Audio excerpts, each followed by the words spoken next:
अस्सलाम वालेकुम, welcome to नावल सुदू लाइब्रेरी चैनल। आज जो मैं आपके नावल लिख रही हूँ उसका नाम है मेरी जिस्त का हासिल और तुम। इसकी राइटर है अनाया अहमद। तो इस नावल को अब शुरू करते हैं।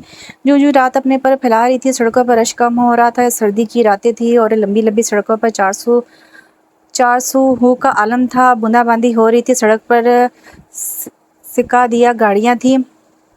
इनमें से एक गाड़ी थी सिकंदर हयात साहब की। मिसेस सिकंदर ने परेशान नज़रों से साथ बैठी शख्सियत को देखा था, जो खुद भी कुछ देर कबल आने वाली कॉल की वजह से उलझन का शिकार थे। कमरे में मध्यम सी रोशनी थी, गहरी खामोशी थी, सिर्फ घड़ी की टिक टिक की आवाज़ सुनाई दे रही थी। इस रोशनी में हयात सिकंदर साहब मुताले में मसरूफ़ थे। कमरे की इस खामोशी को फ़ोन की चिंगारती आवाज़ ने तोड़ा था। हयात सिकंदर साहब को ये आवाज़ इस वक्त नागवार गुजरी थी।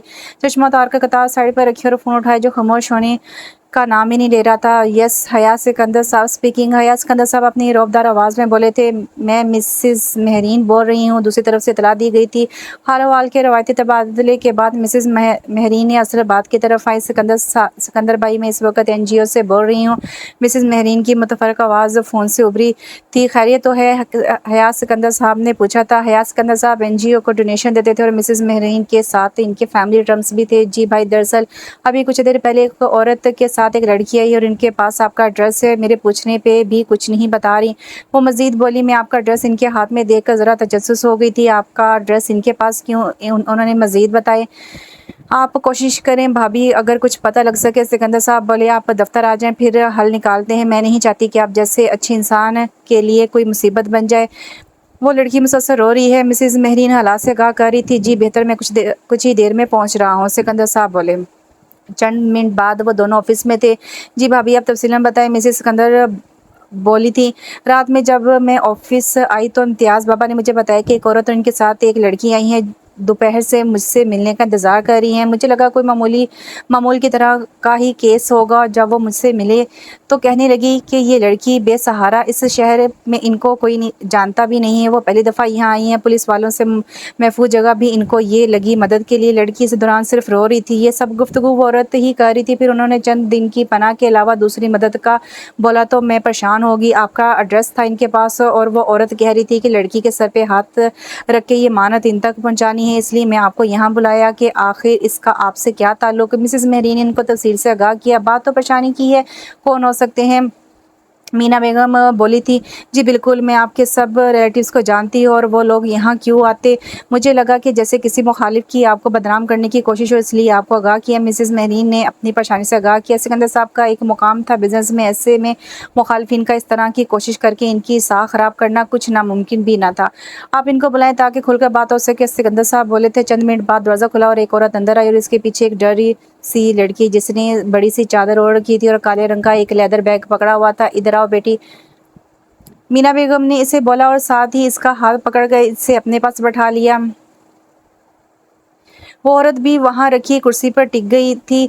ये है सिकंदर साहब जिनका पता आप पूछ रही थी। मेहरीन ने औरत को बताया था। ये बताने पर लड़की ने सर उठाकर सामने बैठे सिकंदर साहब को देखा तो बेख्तियार आंखें आंसू से भर गई। सिकंदर साहब ने भी इसके आंसू देखे मगर वजह ना जान पाए। ऐसा ही होता है, जब अपने बिछड़ जाएं तो इनसे मुंसलिक हर चीज़ भी अजीज़ हो जाती है, उनसियत हो जाती है। जब भी इनको देखा तो हर लम्हा याद आ जाता है गुजरा हुआ। अमाद अहमद और दाऊद अहमद दो भाई थे। अमाद की एक बेटी थी और दाऊद का एक बेटा था। दाऊद बड़ा था। दाऊद की बीवी बहुत ही शातिर फितरत की थी। बेटा भी माँ पे गया था, लापरवाह, जिद्द, बदतमीज।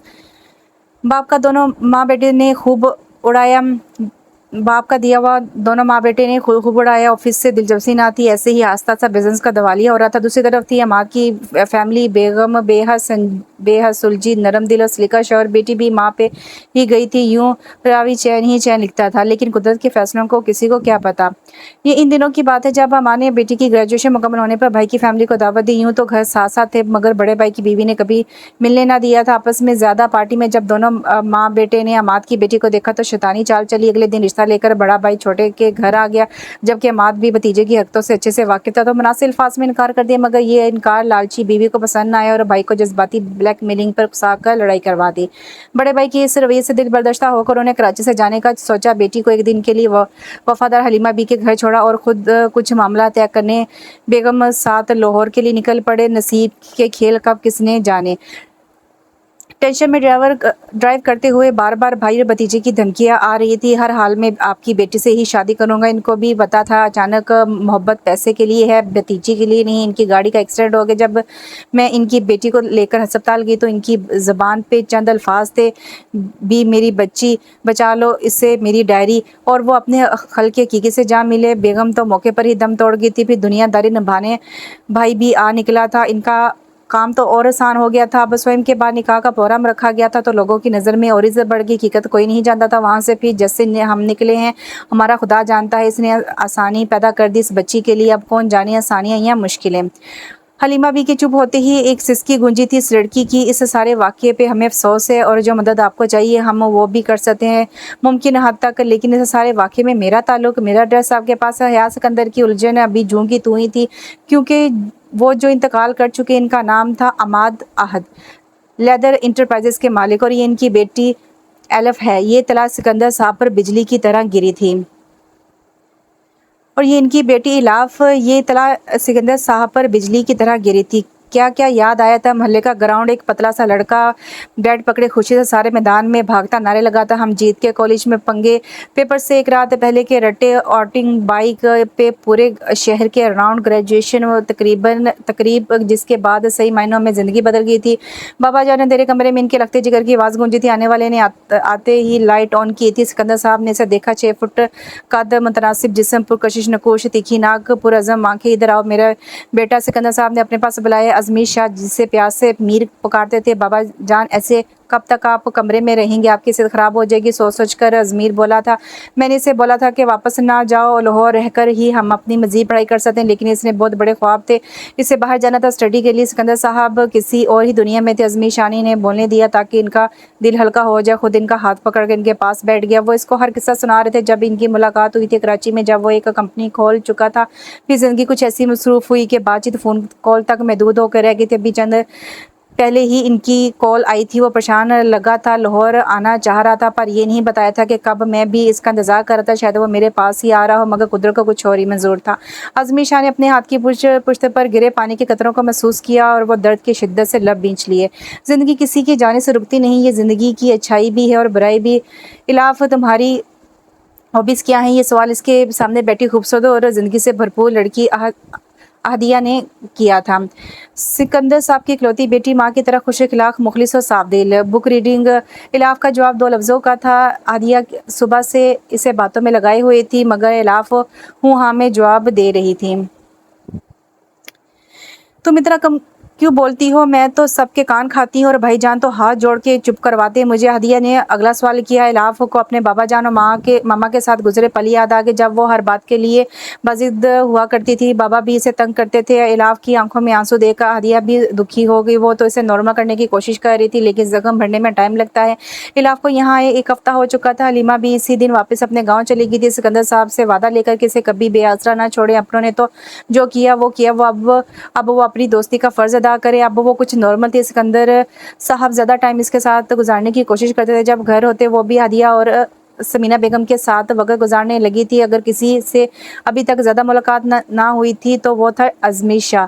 इस सल्तनत का बादशाह सिर्फ एक आधा दफ़ा सामना हुआ था, जो इलाफ के ख्याल में इसका वजूद घर में बर्दाश्त नहीं कर सकता। करे भी क्यों, आखिर इनका इससे रिश्ता सिर्फ दोस्ती का, वो भी इसके बाबा की। आज की दुनिया तो खून के रिश्तों का लिहाज नहीं करती, ये तो फिर दोस्ती का है। इलाफ, अब तुम हमारी टीम में शामिल होगी। अब हम 3 हो गए हैं, मैं, बाबा और तुम, और दूसरी टीम में मामा और भाई की। हदिया पुरजोश तरीके से बोली थी। हाँ बिल्कुल, अब ये भी तो हमारे घर का हिस्सा है। समीना बेगम ने प्यार से इलाफ के सर पर हाथ फेर के सार लगाया। कभी कभी इतने प्यार पे इसकी आंखें भर आती थी। अस्सलाम वालेकुम। अज़मीर शाह ने अंदर आते बुलंद आवाज़ में सलाम किया। वालेकुम सलाम मेरी जान। समीना बेगम अपने सपूत को देकर बोली, भाई चाय लाओ आपके लिए या फिर खाना खाएंगे? आदिया ने भाई से पूछा। पानी पिला दो, चाय में फ्रेश होकर पीऊँगा। अज़मीर ने सर सोफ़े की पुर्से लगाकर खुद को रिलैक्स किया। आदिया किचन की तरफ होली, काफ़ी थके लग रहे हो? समीना बेगम ने बेटे को देखकर पूछा। नहीं बस कुछ काम ज़्यादा था, आज ठीक हूँ मैं। अज़मी ने माँ को जवाब दिया और एक नज़र माँ के साथ बैठे वजूद को देखा, जो तब से एक लफ्ज़ ना बोली थी। बातों के दौरान परवीन पानी देकर जा चुकी थी और एलाफ अपनी ही सोचों में मसरूफ़ थी। कब तक मैं इन पर बोझ बन के रहूँगी? ये बात वो यहाँ आने के 15 दिन बाद कर चुकी थी, मगर फिर सिकंदर साहब का रिएक्शन देखकर खुद भी रो पड़ी थी। इतना खलूस सिर्फ इसके माँ बाप ने कुछ बहुत बड़ी नेकी की होगी, जो वो आज महफूज हाथों में थी। लेकिन अभी भी इसके दिमाग में एक डर था, सामने बैठे शख्स को इसका वजूद गवारा नहीं। इस घर में वो आज तक किसी से मुखातिब तो दूर, आना साना भी कम होता था। मामा ना परेशान हुआ करें, मैं बिल्कुल ठीक-ठाक हूँ, टाइम पे खाना खाता हूँ। अज़मीर की आवाज़ उसको अपने ख़्यालों से खींच लाई थी। वो माँ को प्यार से देखते हुए बोला। वो अपने आप मिसफिट महसूस करने लगी जब अज़मीर इसको देख के नीचे मुँह करके अपनी मुस्कुराहट छुपा रहा था। शायद नहीं, यकीनन वो इसके गैर दिमागी नोट कर चुका था, जो तब से पागलों की तरह इधर-उधर घूरते हुए सोचों में गुम थी। वो बेहद शर्मिंदा हुई। मैं आदिया को देख लूँ? इलाफ समीना बेगम को बोलकर उठी हूँ, देखो किधर रह गई ये लड़की है। समीना बेगम बोली, मैं फ्रेश होके आता हूँ, तब तक बाबा भी आ जाते हैं, इनके साथ चाय पीऊँगा। वो कहकर अपने कमरे की तरफ चला गया। सब लोग नाश्ते की टेबल पर बैठ चुके थे। सिकंदर साहब अखबार की वक्त गर्दानी के साथ साथ नाश्ता कर रहे थे। अरे इलाफ नहीं उठी अभी तक, इसकी तबीयत तो ठीक है ना? कब में चाय डालती है? आदिया से पूछा। आदिया के कुछ कहने से कबल ही अज़मीर बोल पड़ा, बाबा वो पहले हमारे साथ खाती है जो आज खाएगी। वो रखाई से बोला, आदिया बेटा इसे नाश्ते की टेबल पर साथ लेकर आया करो, वो भी एडजस्ट नहीं कर पा रही। सिकंदर साहब मुझ से गए थे और नाश्ता भी बेदिली से किया। समीना बेगम भी अफसुदा हो गई थी। अज़मीर को ये बात बर्दाश्त न थी कि कोई बिला वजह इसके वालिदैन को नखरे दिखाए। इसका अपना ख्याल था। वो एक लाहिला अमल सोचकर आराम से नाश्ता करने लगा। दस्तक की आवाज़ पर इलाफ ने सर उठाकर दरवाजे की तरफ देखा। कमरे में गहरा अंधेरा था। वो बेड पर घुटनों में सर दिए बैठी थी। दस्तक के बाद दरवाज़ा खुलता गया और कोई अंदर दाखिल हुआ। लाइट नहीं जला सकती आप क्या? कमरे में अंधेरे की वजह से सीधा बेड से टकरा गया। वो गुस्से से बोला था। वो घबराहट की वजह से एक लफ्ज़ अदा ना कर सकी। अज़मी ने आगे बढ़कर लाइट ऑन की। क्या मैं लगा रखी है? गुस्सा अभी भी बरकरार था। आदिया तो बाहर ही। इसने आदिया के बारे में बताने के लिए लब खोले कि वो कमरे में नहीं। पता है मुझे, वो बाहर है, मुझे आपसे ही काम था, बात करनी है आपसे। अज़मीर इसकी बात पूरी होने से पहले ही समझ गया था। मुझसे? इलाफ ने हैरत से पूछा। क्यों आपसे बात करने के लिए अपॉइंटमेंट लेनी पड़ती है? अज़मीर ने इसकी कन्फ्यूजन देखकर जानबूझ के बात बढ़ाई। जी, वो शौक से बोली। बाद में समझ आने पर जी भर के शर्मिंदा आई। वो पहले ही इसके यहाँ आने पर हैरान थी, ऊपर से वो इससे ही बात करने आया। रियली?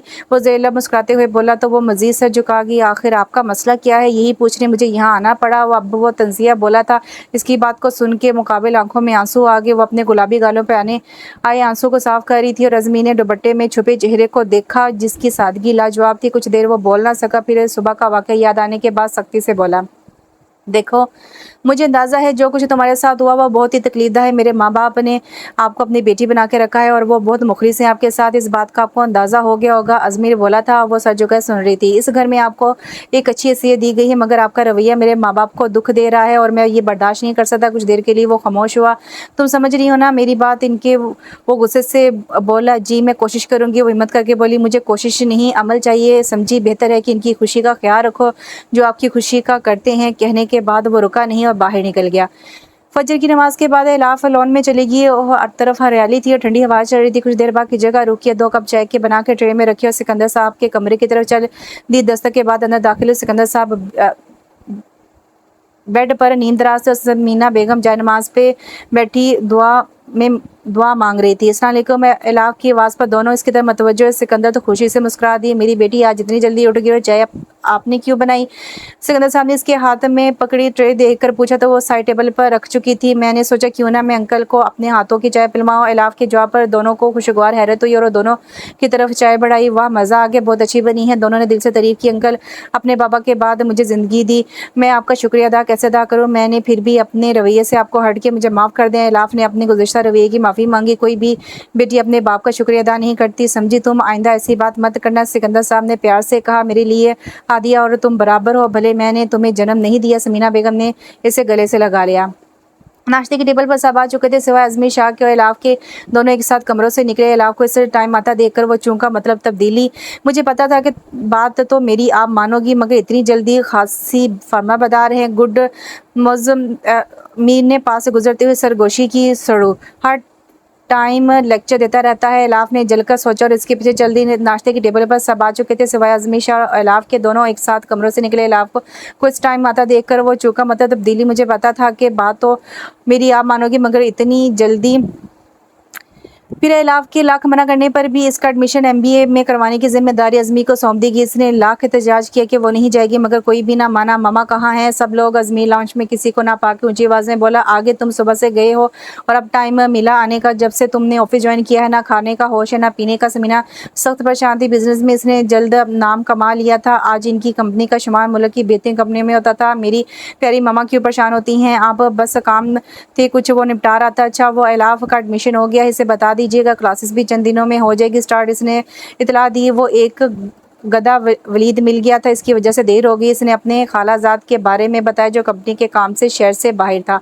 अच्छा गुड, तुमने इलाफ के मुतालिक बताया कुछ? उनको बता देना बेहतर है, ना कि वो खुद इलाफ को देख के कुछ बोलें जो इलाफ को अच्छा ना लगे। वो बोली हम आप खाला की तरफ हो आए, वैसे भी वो लोग आना चाह रहे हैं 2 दिन में। अजमीर इलाफ को लेकर अपने घर वालों के कंसर्न को देखकर रह गया। रात में जब सब टीवी लॉन्च में बैठे तो इलाफ को इसके एडमिशन का बताया तो अपना मुंह सा लेकर रह गई। इसने भी एहतजाज करना चाहा, मगर वहाँ किसी ने इसकी ना मानी। से दौरान सिर्फ एक शख्स खामोश था जिसको इस मामले से कोई कंसर्न न था और अपने मोबाइल में गुम था। इलाफ के दिमाग में एक तजवीज़ आई। रात को जब सब अपने कमरों में चले गए तो वह बाहर निकले। इसे समझ नहीं आ रही थी कि क्या करे। फिर अपना मजबूत करके इसने अजमीर शाह के दरवाजे पर दस्तक दी। यस, अंदर से आवाज़ आई। दिल में आया वापस पलट जाए, मगर बात करने से शायद कोई हल निकला। ये सोचकर वो अंदर दाखिल हुई। वो अपना लैपटॉप पर मसरूफ था। मुझे आपसे बात करनी है, वो अपनी उंगलियों को मसलती हुई बोली। आवाज़ पर सर उठा के देखा, लैपटॉप पर साइड पर रखकर इसके मुकाबले रिलैक्स से अंदाज से ट्राउज़र की पॉकेट्स में हाथ डाले खड़ा हो गया। जी बोले, मैं हमतन गोश हूँ। वो जो पहले कंफ्यूज थी, अब और भी बुरा हाल था इसका। वो एक्चुअली मेरा मतलब है मैं इलाफ की हिम्मत जवाब दे रही थी। जी बिल्कुल, आप ही अपनी नोयत का वाहिद पीस है, मुझे पता है। अब आप आगे बोले।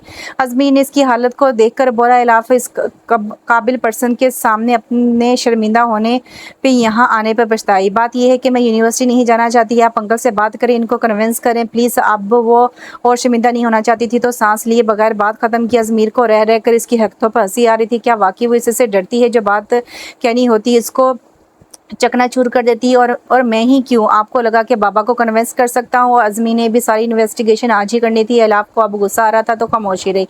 चंद दिनों में क्लासेस स्टार्ट हो जानी है तो उल्टी सीधी तकरीबों पर दिमाग लगाने की बजाय आप अपनी तैयारी में टाइम लगाएं। दिमाग को अगले लाहिला अमल पर लगाएं। अज़मीर बोला। अपनी बात इसके इस तरह हवा में उड़ाने पर इलाफ को खूब तैश आया। मुझे यहाँ आना ही नहीं चाहिए था। आप तो चाहते हैं कि मैं ना ही रहूँ घर में ताकि आपको मेरी शक्ल ना देखनी पड़े। वो झंझलाकर बोली, उफ़, ये नादर ख्यालात आपको हर किसी की सोच तक रसाई होती है। अज़मीर खुद पे नए लगने वाले इल्ज़ाम पर शर्जदर खड़ा था। इसने सर उठाकर अपने सामने खड़े शहाना शख्स को देखा जो ग्रे ट्राउज़र और वाइट टी शर्ट ज़ेबतन किए हुए था। हाँ, तो मुझे जो लगा मैंने बता दी। वो बात कहकर बाहर जाने लगी। आपको लगता है मैं हर वक्त आपको ही सोचता रहता हूँ, इसलिए आपके खिलाफ साजिशें करता हूँ? क्या आप इतनी इंटरेस्टिंग है कि आपको ही सोचा जाए? अज़मी ने इसके मासूमाना इल्ज़ाम पर बेहद महफूज हुआ आंखों में मुस्कुराहट लिए पूछा, नहीं, मेरा वो मतलब नहीं। वो बाहर जाने को बेताब थी। न जाने क्यों मैंने भड़ों की छत्तों को छेड़ लिया। वो मुंह में बड़बड़ाई बाहर निकल आई। अरे मतलब तो बताती जाए। पीछे से आवाज़ आई, उफ़ अल्लाह, इस इंसान के सामने मेरी ज़बान क्यों बंद हो जाती है? कुछ ना कुछ उल्टा कर देती हूँ मैं, इसने कोफत से सोचा। एक अजीब सी उनसियत होती जा रही थी इससे। इसका डर ही तो ख़त्म करना चाह रहा था और इसने ही बाबा को इसके एडमिशन का बोला था ताकि बाहर निकले दिमाग का करबनाक सोच से पाक करके मसरूफ़ हो जाए, लोगों से खौफज़दा रहे। और वो इसके पास ही चली आई थी कि ये सब ख़त्म करवा दे। ऊपर से इसके इल्ज़ामात कितनी मासूम, साफ दिल और अच्छी है। वो आज के दौर में भी ना चाहते हुए भी वो इसके बारे में सोचे जा रहा था। पागल। वो हंसा और सर झटक कर फिर काम में मसरूफ़ हो गया। इलाफ को यूनिवर्सिटी जाते हुए 2 हफ्ते हो गए थे। अब वो भी मुतमिन थी, इसको ज़्यादा मुश्किल ना हुई थी क्योंकि हादिया जो थी इसके साथ कुछ फिर अच्छी फ्रेंड्स मिल गई थी। अक्सर यूनिवर्सिटी के बाद वो वलीद के साथ आउटिंग का प्लान कर लेती थी। वलीद से अब वो अच्छी खासी फ्रैंक हो गई थी। वलीद और हादिया के रिश्ते की बात दोनों फैमिलियों के बड़ों से ने फिक्स कर दी थी, मगर बाकायदा रस्म नहीं हुई थी। अभी इलाफ तुम्हारे आने से मेरी भी सुनी गई है, वरना ये मोहतरमा तो अपनी सूरत मुझे दिखाना पसंद ना करती थी। वलीद इलाफ को अक्सर कहता था। आज वलीद को इन्वाइट किया था लंच पे इलाफ ने तो घर में हलचल मचाई हुई थी। हादिया ने सब को आगे लगाया हुआ था, सिर्फ एक फ़र्द नज़र ना आया। इसे शायद वो इसे देखना चाह रहा था। जब से इलाफ इसके रूम से होके आई आई थी, इसके बारे में सोचे जा रहा था। इसे देख के दिल करता कि इसे तंग कर, इसकी बातों पर हंसी जो आती थी, कोशिश करके भी वो ऐसे ख्यालात से पीछा नहीं छुड़ा पा रहा था। इन्हीं सोचों में गुम खड़ा था जब पास से गुजरती हादिया ने इसकी आंखों के आगे हाथ हिला के इसे मतवज्जो किया। ये तैयारी किस चीज़ की हो रही है? कहीं वलीद साहब तो तशरीफ नहीं ला रहे? अजमीर ने किचन से आते शोर और ड्राइंग रूम की सफाई करवाती माँ को देखकर पूछा। सारा दिन पहले ऑफिस में इसकी शक्ल देखूं, अब घर में भी क्या सजा है? अजमीर शरारत से बोला। भाई मामा को बताऊं आप इनके भांजे को क्या कह रहे हैं? आदिया भाई की शरारत समझकर हंसकर बोली और फिर मामा की आवाज़ पे वो ड्राइंग रूम में चली गई। इस वक्त इलाफ किचन से निकली थी। पहले घर में अपना बिहेव नॉर्मल करने वाली बात भी यूनिवर्सिटी जाने वाली बात मानी मेरी खासी ताबेदार साबित हो रही हैं आप। I like it. अजमीर पास से गुजरते अलावा को देखकर शरारत से बोला। वलीद को बुलाने की कोई ख़ास वजह? जो अपना पाक अजमीर ने अगला सवाल किया। हर काम की कोई ख़ास वजह होनी ज़रूरी नहीं, कुछ काम दिल के कहने पे भी तो किए जाते हैं। और फिर वलीद भाई तो इस घर के दामाद भी हैं, इतनी वजह काफ़ी नहीं। इसका जवाब आया था। पिछली दफ़ा का गुस्सा निकाला इलाफ ने भी। अजमीर भी महफूज हुआ, यही तो वो चाहता था। वाह, आप तो बोल भी लेती हैं, मुझे लगा सिर्फ वो मैं करना आता है। अजमीर मुस्कुराहट दबाते हुए बोला। आप मुझे गुस्सा मत दिलाइए, मुझे अभी बहुत काम है। इसने फिर किचन का रुख करना चाहा। अरे अरे, गुस्सा मुझ पे क्यों? खाना वलीद भाई के लिए बना रही हो, जिस दिन मेरे लिए कुछ बनाओगी इस दिन गुस्सा दिखाना। खुदा की कसम खूब नखरे उठाऊंगा। आखिर में शरारत से बोला। इलाफ को इस डैशिंग बंदे से ऐसी बात की उम्मीद ना थी, तो मजीद बातों से बचने के लिए खिसकी गई वहाँ से।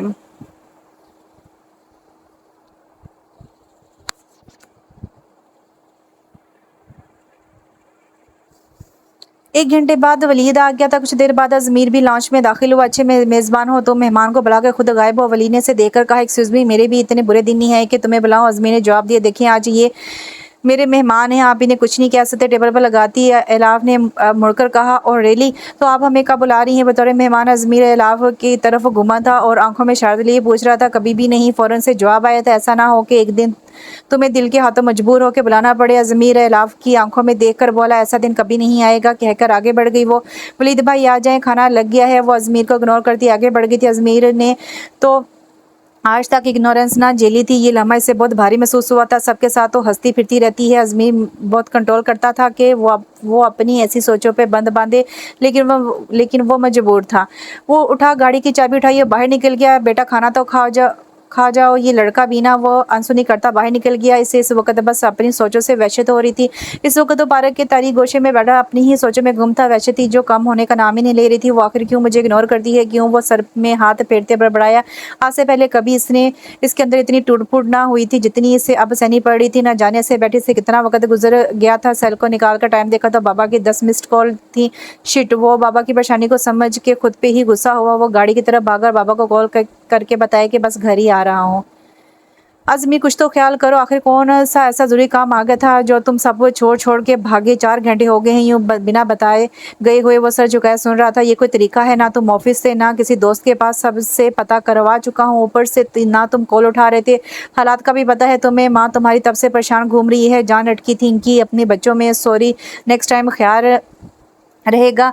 सेल भी साइलेंट पे था। वो माँ के हाथों को पकड़कर बोला, परेशान कर देते हो तुम मुझे। वो अजमी को साह लगाते हुए बोली। सिकंदर साहब सोने चले गए थे और आदिया भी इनकी चाय बनाने किचन में आ गई। मामा भी उठ गई। नमाज के लिए खाना लाऊं आपके लिए? इलाफ जो कब से खड़ी देख रही थी, ख्याल आने पर पूछा। जहर दे दें? अजमी ने घूर कर कहा। इसकी वजह से तो ये सब हुआ था, दिमाग ही काम करना बंद हो गया था। आपने दोपहर में भी कुछ नहीं खाया था। याद आने पर एक दफ़ा फिर बोली, शुक्रिया आपका मेरी फिक्र करने की, आपको कतन ज़रूरत नहीं है। आई समझ, इसे वार्न करते अपने कमरे की तरफ चला गया। इलाफ की आंखों में आंसू आ गए। भला इस सब में मेरा क्या कसूर है? घर जो इनका जो मर्जी सलूक कर सकते। वो दिल गिरफ्तार हुई। वो कमरे में चली गई। रोना आ रहा था इसे। वो अगर इससे बहुत फ्रैंक ना था तो ऐसा रूड बिहेव भी नहीं करता था। अब कौन जाने, कसूर तो किसी का भी ना था। कल क्या ड्रामेबाजी की थी तुमने? वजह जान सकता हूँ? वली ने अंदर दाखिल होते पूछा। जो फाइल में सर्दी है इसे चेक कर रहा था। प्लीज़ कल के बारे में तुम मुझसे बात ही ना करो तो अच्छा है। वो जलकर बोला। यार बता के तो जाना चाहिए ना। नाहक परेशान किया, सबको फिक्र हो रही थी। सबको इतनी मेहनत से इलाफ ने सब अरेंज किया था। बाद में इस समेत सभी परेशान हो गए। वली ने से शर्म दिलाने की कोशिश की। हाँ तो किसने कहा था हो परेशान है? इलाफ की फिक्र की मुझे ज़रूरत नहीं है। वो इश्तियाल से बोला। क्या बात क्या है? बता मुझे, क्यों इतना अजीब बिहेव कर रहे हो? वो बहुत तहम्मुल मिजाज था पर आज तो वलीद ने पूछा। कुछ भी नहीं, इसने रखाई से जवाब दिया। वलीद ने इसे खींचकर कुर्सी से उठाया और घसीटता अपने कैबिन में ले आया। बचपन की दोस्ती, दोनों एक दूसरे की रग रग से वाकिफ थे। बात क्या है, बक भी चुको, वैसे तुम्हारी जान नहीं छूटनी, पता है तुम्हें, वलीद ने वार्न किया। यार वो मुझे इग्नोर करती है तो मुझसे बर्दाश्त नहीं हो पाता। वो समझती है मैं इसे घर से निकालना चाहता हूँ। मैं हर वक्त इससे ही सोचने पर मजबूर हूँ। लाख कोशिश की कि मैं ऐसा ना सोचूं। मेरा दिमाग ख़राब हो गया कि मैं थक चुका हूँ। अज़मीर फट चुका था और वलीद का मुंह खुला रह गया। ऐसे क्या देख रहे हो? जब बता नहीं रहा था तब प्रॉब्लम थी, अब बता दिया फिर भी घूर रहा है। मुंह तो बंद कर, अज़मीर ने से घूरा। ये सारी गुफ्तगू किसके बारे में इरशाद फरमा रहे थे? यकीनन एलाफ। वलीद ने शक को यकीन की मोहर लगाने के लिए अज़मीर से पूछा, जो सिर्फ सर हिलाकर दूसरी तरफ मुंह कर गया। मतलब तुम्हें भी नकेल डालने वाली आ ही गई। वलीद बात के आखिर में जो हंसा, अज़मीर की घुरियों से भी मना ना हुआ। इससे पहले कि अज़मीर कोई भारी चीज़ उठाकर मारता, अर्जेंट मीटिंग की कॉल आ गई थी। पहली बार मोहब्बत की है, कुछ ना समझ में आए मैं क्या करूं। वलीद ने शर्त से अज़मीर को देखकर गुनगुनाया और बाहर भाग गया और अज़मीर खुलकर हंस पड़ा। दिल का बोझ कम हुआ था। तुम्हारा इंतखाब बहुत ही बेहतरीन है, आप मीटिंग में आ जाओ, ख्वाब बाद में देख लेना, वरना खालू जान के हाथों खैर मनाओ। धमकी भी दी गई थी मैसेज में। वो पढ़कर मुस्कुराया और मीटिंग रूम की तरफ आ गया। यूनिवर्सिटी के बाद हादिया को कोई काम था, कुछ डॉक्यूमेंट्स लेने थे बाबा से, तो वो वापसी पर ऑफिस आ गए। अलाफ को भी साथ खींच कर अंदर ले गई। अलाफ का बिल्कुल मूड ना था कल वाले वाक़े के बाद अज़मीर का सामना करने का, मगर हादिया के सामने एक ना चलिए। अस्सलाम वालेकुम, आप किधर? लेडीज़ पीछे से वलीद की आवाज़ आई। मीटिंग से कुछ देर पहले ही आया था, कुछ डॉक्यूमेंट्स लेने थे बाबा से। हादिया बोली, वो अभी किसी क्लाइंट के साथ बिजी है, मेरे साथ आओ। तब तक वलीद बोला और अपने कैबिन की तरफ हो लिया। अलाफ दिल में से सामना ना होने की दुआ कर रही थी। आओ बैठो। वो दोनों बैठ गई और इधर उधर की बातें होने लगी। इसी दौरान चाय भी आ गई। थोड़ी देर में वो सिकंदर साहब के कमरे में जाने लगे। वलीद साथ साथ अलाफ को ऑफिस से दिखा रहा था। आदिया आगे बढ़ गई और अलाफ की नज़र एक मंजर पर टिक गई। वो दुश्मन जहाँ सामने बैठा हंस रहा था, साथ एक बेहद मॉडर्न लड़की थी, वो भी हंसी में शरीक थी। ग्लास वॉल होने की वजह से अलाफ ने साफ मंजर देखा था और इसकी आंखों में जैसे किसी ने मिर्चियाँ भर दी हों। घर तो मौसो बहुत शरीफ बने फिरते हैं, यहाँ दांत ही बंद नहीं हो रहे। घर तो आग बरसती है मुंह से। हूँ मुझे क्या? इसने जलकर सोचा और दिल को समझाया, मगर अब कहाँ। अज़मीर की और मेरी खालाजाद लीज़े है।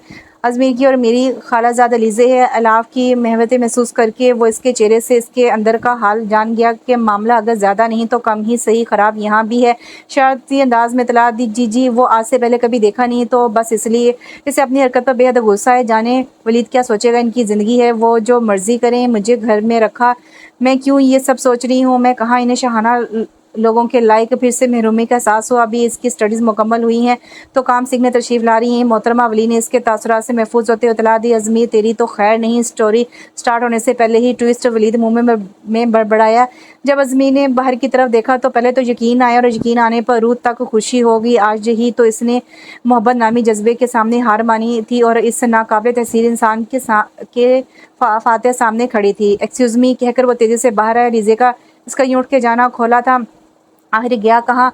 सामने देखा जिधर वो जा रहा था। ये कौन हो सकती है? वलीद के साथ खड़ी लड़की को नागवारी से देखा। अस्सलाम वालेकुम and welcome to my office. Azmir की आंखों में चमक आ गई थी। अलाफ ने सलाम का जवाब दिया। सर झुका ही था। वलीद तुमने बताया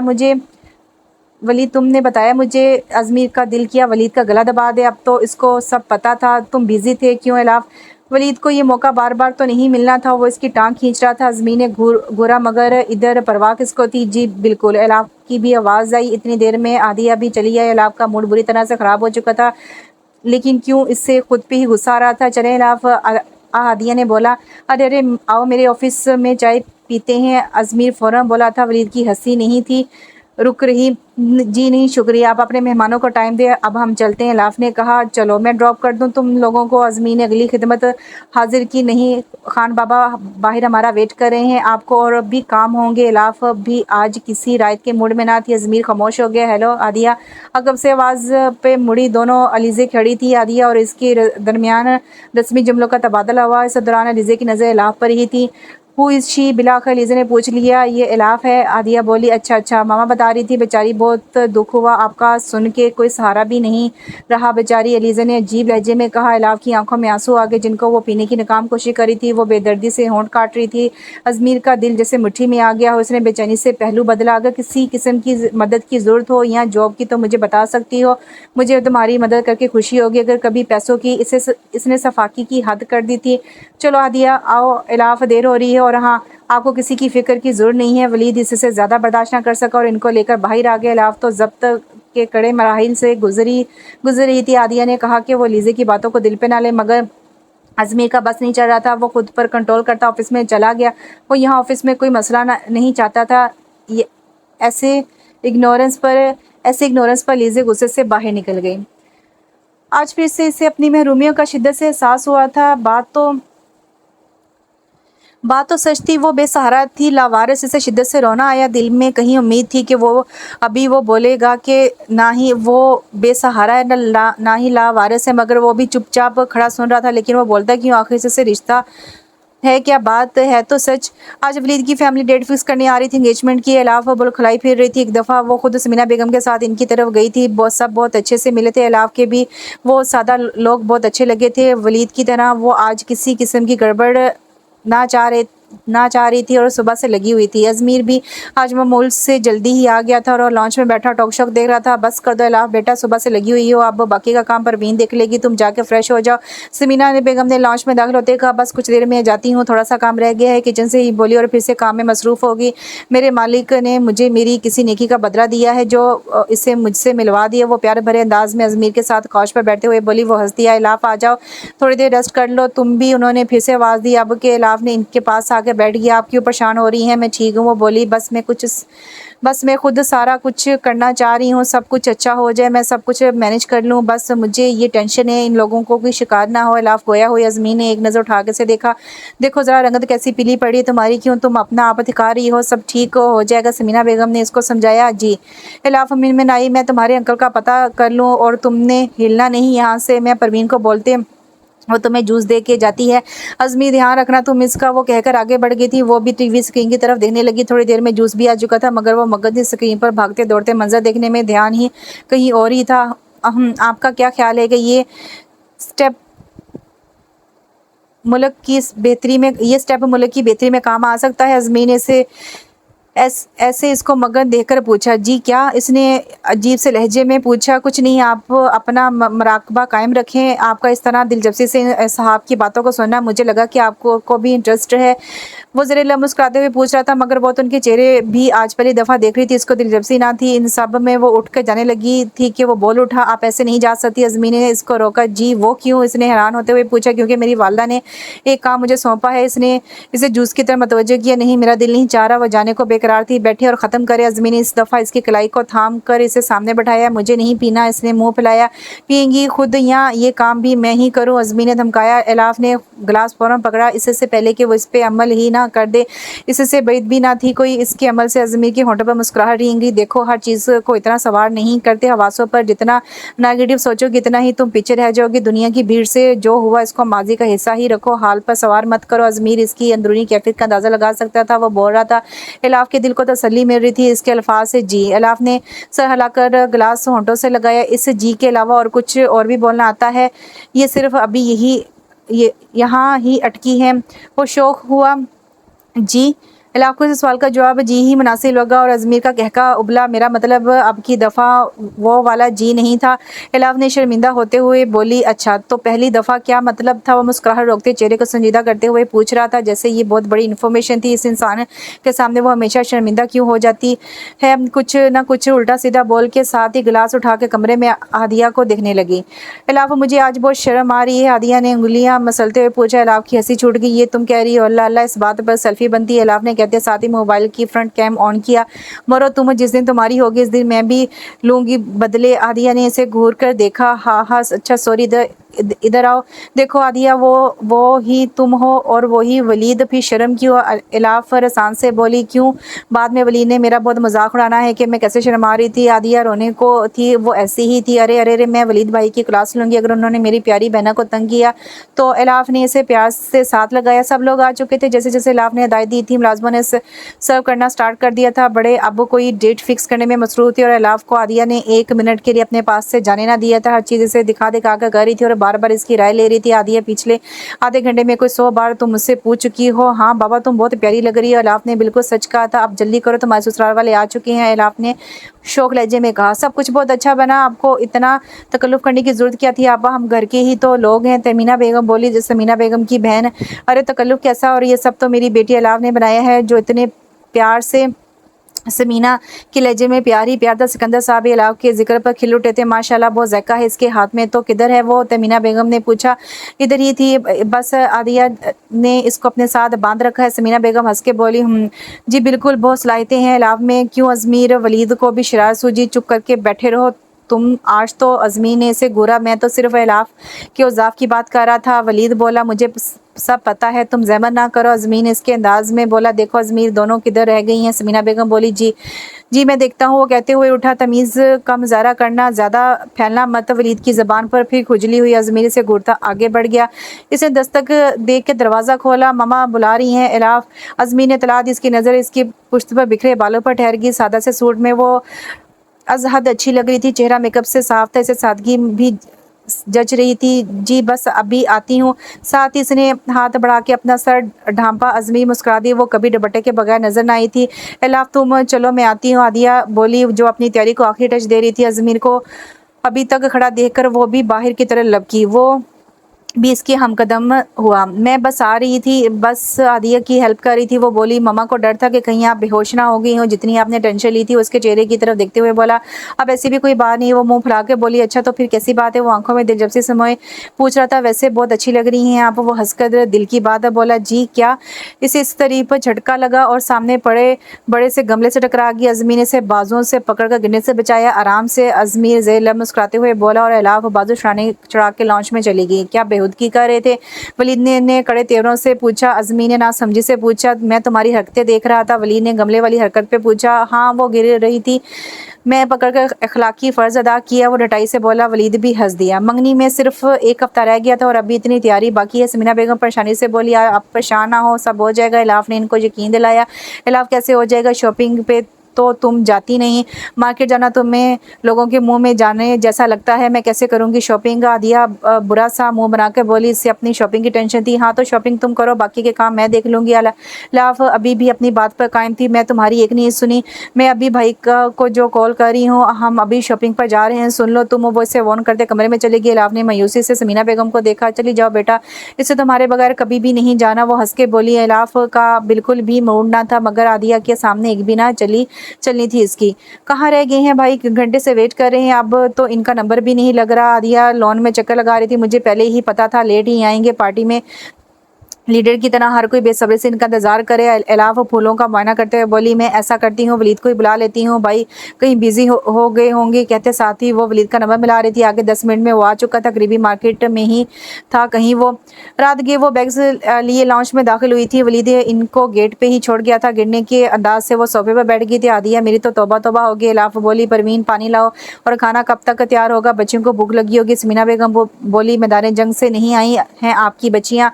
अजमीर भी जला बुना बैठा था और इनके निकलने के बिल्कुल 5 मिनट बाद ही घर था, तब से गुस्से में बैठा था। इनको फ्रेश हो लेने दो। अजमीर आते ही तुमने इनको घेर लिया। समीना बेगम किचन की तरफ चली गई। सॉरी भाई, बस मैं जल्दी में वलीद को कॉल कर दी, चलें फ्रेश होके शॉपिंग देखते हैं। वो कहते हुए अपने कमरे की तरफ चल दी। जब मेरे साथ आपको जाना पसंद ही ना था तो मुझे क्या कहा करने की जहमत कहकर करने की जहमत क्यों की थी। इससे पहले के इलाफ अपने कमरे में जाती तो तोपों का रुख इसकी तरफ हो गया था।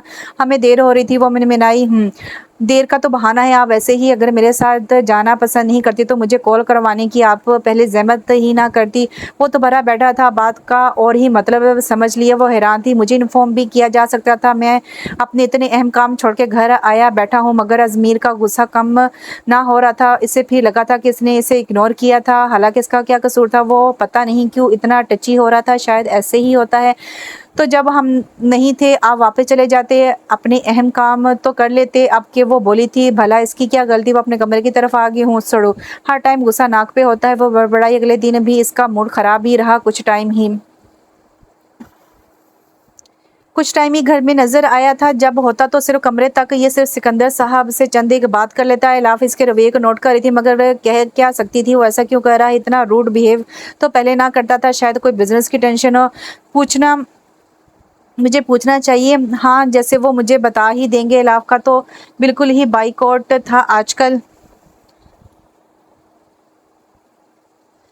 अज़मीर ने भी इस दफ़ा बात जो अना का मसला बना लिया था, मगर क्या करता, लाख दिल को समझा लेता, कोई फ़ायदा ना था। वो कोई और ही कहानियाँ चाह रहा था। बेटा चंद दिन रह गए हैं, तैयारी सब हो जानी है। टाइम से पहले ही सब लॉन्च में बैठे थे, तब सिकंदर साहब बोले, जी बाबा सब हो जाएगा, आप क्यों टेंशन लेते हैं। अज़मीर बोला, इलाफ बेटा कार्ड सब बट गए क्या। वो सब इंतजाम का जायज़ा ले रहे थे जी। कुछ को आंटी खुद इन्वाइट कर आई थी, कुछ को खान बाबा देकर आए थे इन्विटेशन, इलाफ ने बताया। और मेन्यू भी कल तक आप लोग कंफर्म कर दो। वो बोले, कर देंगे, आप चाय लें, ठंडी हो रही है। समीना बेगम बोली थी, बाबा भाई को मेरी एंगेजमेंट की कोई खुशी नहीं है, ऐसे ही बस गुस्से में रहते हैं। आदिया को भाई का ये मूड बिल्कुल भी ना बजा रहा था। कहाँ वो हर वक्त नोक-झोंक करते रहता था अपनी बहन से। हाँ, ये तो मैं भी देख रहा हूँ। क्या बात है, किस बात की टेंशन है क्या, किसी बात की टेंशन है क्या। वो बेटे को देखते हुए बोले, नहीं बाबा ऐसी कोई बात नहीं, आप इस बिल्ली की बातों में मत आए। वो बोला था, मैं ठीक कह रही हूँ बाबा, आप इलाफ से पूछ लें। आदिया ने इसे भी खींच ली, असल वजह भी वही थी जी। और मुझे तो लगता है कि ये इस दिन शॉपिंग वाली बात से नाराज़ है। मैं ठीक कह रही हूँ ना। अब अजमीर से पूछ रही थी, सिकंदर साहब को कोई कॉल आ गई, वो उठ के चले गए। समीना बेगम भी साथ होली, ज़रा जल्दी नहीं आ गया ख्याल मोहतरमा को किस दिन वाली बात का। अजमीर ने घूर के पूछा, भाई अपनी शॉपिंग भी नहीं की। आदिया रूठी अंदाज में बोली, बिल्ली मेरे पास है, मैं वही यूज़ कर लूँगा, तुम टेंशन ना लो। वो उठ के इसके पास आ गया और अब मना रहा था। इलाफ उठ के कमरे में आ गया। अजमीर ने मुड़कर इसे देखा। अगले दिन आदिया फिर इलाफ को शॉपिंग पर खींच ले गई। थक के वापस आई।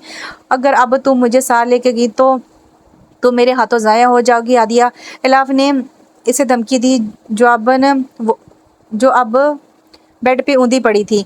अच्छा बाबा, अब नहीं लेके जाती। इलाफ, छोटा सा काम कर दो, वो शॉपिंग बैग भाई को दे आओ, मैं बहुत थक गई हूँ, कल फंक्शन भी है। आदिया मासूमी से बोली, मैं कैसे जाऊँ। इलाफ हड़बड़ाई, यार टांगों से प्लीज़। आदिया दुनिया जहाँ की मासूमी चेहरे पर सजा के बोली, अच्छा अब ज़्यादा ड्रामा ना करूँ, अब तुम आराम, मैं जाती हूँ, आंटी लोगों को भी देख आऊँ। वो मुस्कुरा कर बोली, world best sister, love you.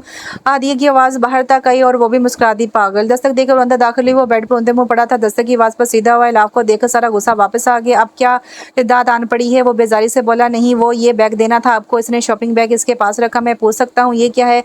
लहजा वैसा ही था इलाफ को। अब आदिया पर गुस्सा आ रहा था। वो इसमें आपके लिए कुछ शॉपिंग है। इससे पहले कि वो आदिया का बताती, इसने भेजा है। वो खुद बोल पड़ा, इस करम नवाजी की वजह जान सकता हूँ मैं। अब वो सीने पर बाजू बांधे इसके मुकाबले खड़ा पूछ रहा था, वो आपने शॉपिंग नहीं की इसलिए। वो जाने लगी, मुझे ज़रूर नहीं, ले जाएं सब कुछ। अजमीन ने इसकी कलाई पकड़कर इसे रोका, मैं ले तो नहीं जाऊंगी, अब आप इनको फेंके या आग लगाएं। वो भी अब गुस्से से बोली, और आप हमेशा मुझे डांटते हैं, बिला वजह गुस्सा होते हैं। अब वो मुँह फैला के बोली, तुम्हारी हरकतें ही ऐसी हैं।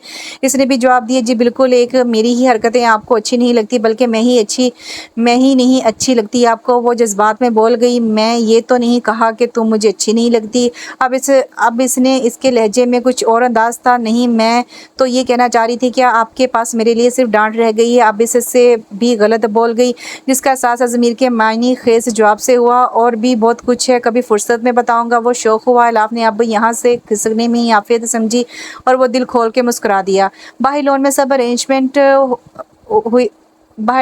अरेंजमेंट कर दी गई थी। पूरा घर जगमगा रहा था, सब खुश थे। एंड टाइम पे ये मंगनी की तकरीब, निकाह की तकरीब का रुख अख्तियार कर गई थी, जिस पर आदिया समेत इलाफ का हक्का बक्का रह गई। ये सब जल्दबाजी वलीद की तरफ से हुई थी। ठीक एक दिन पहले वो अपनी इल्तिजा लेकर अजमीर के दरबार पहुंचा था, तो बड़ों को भी कोई इतराज़ ना था। इलाफ को भी थोड़ा टाइम पहले अजमीर ने बताया था।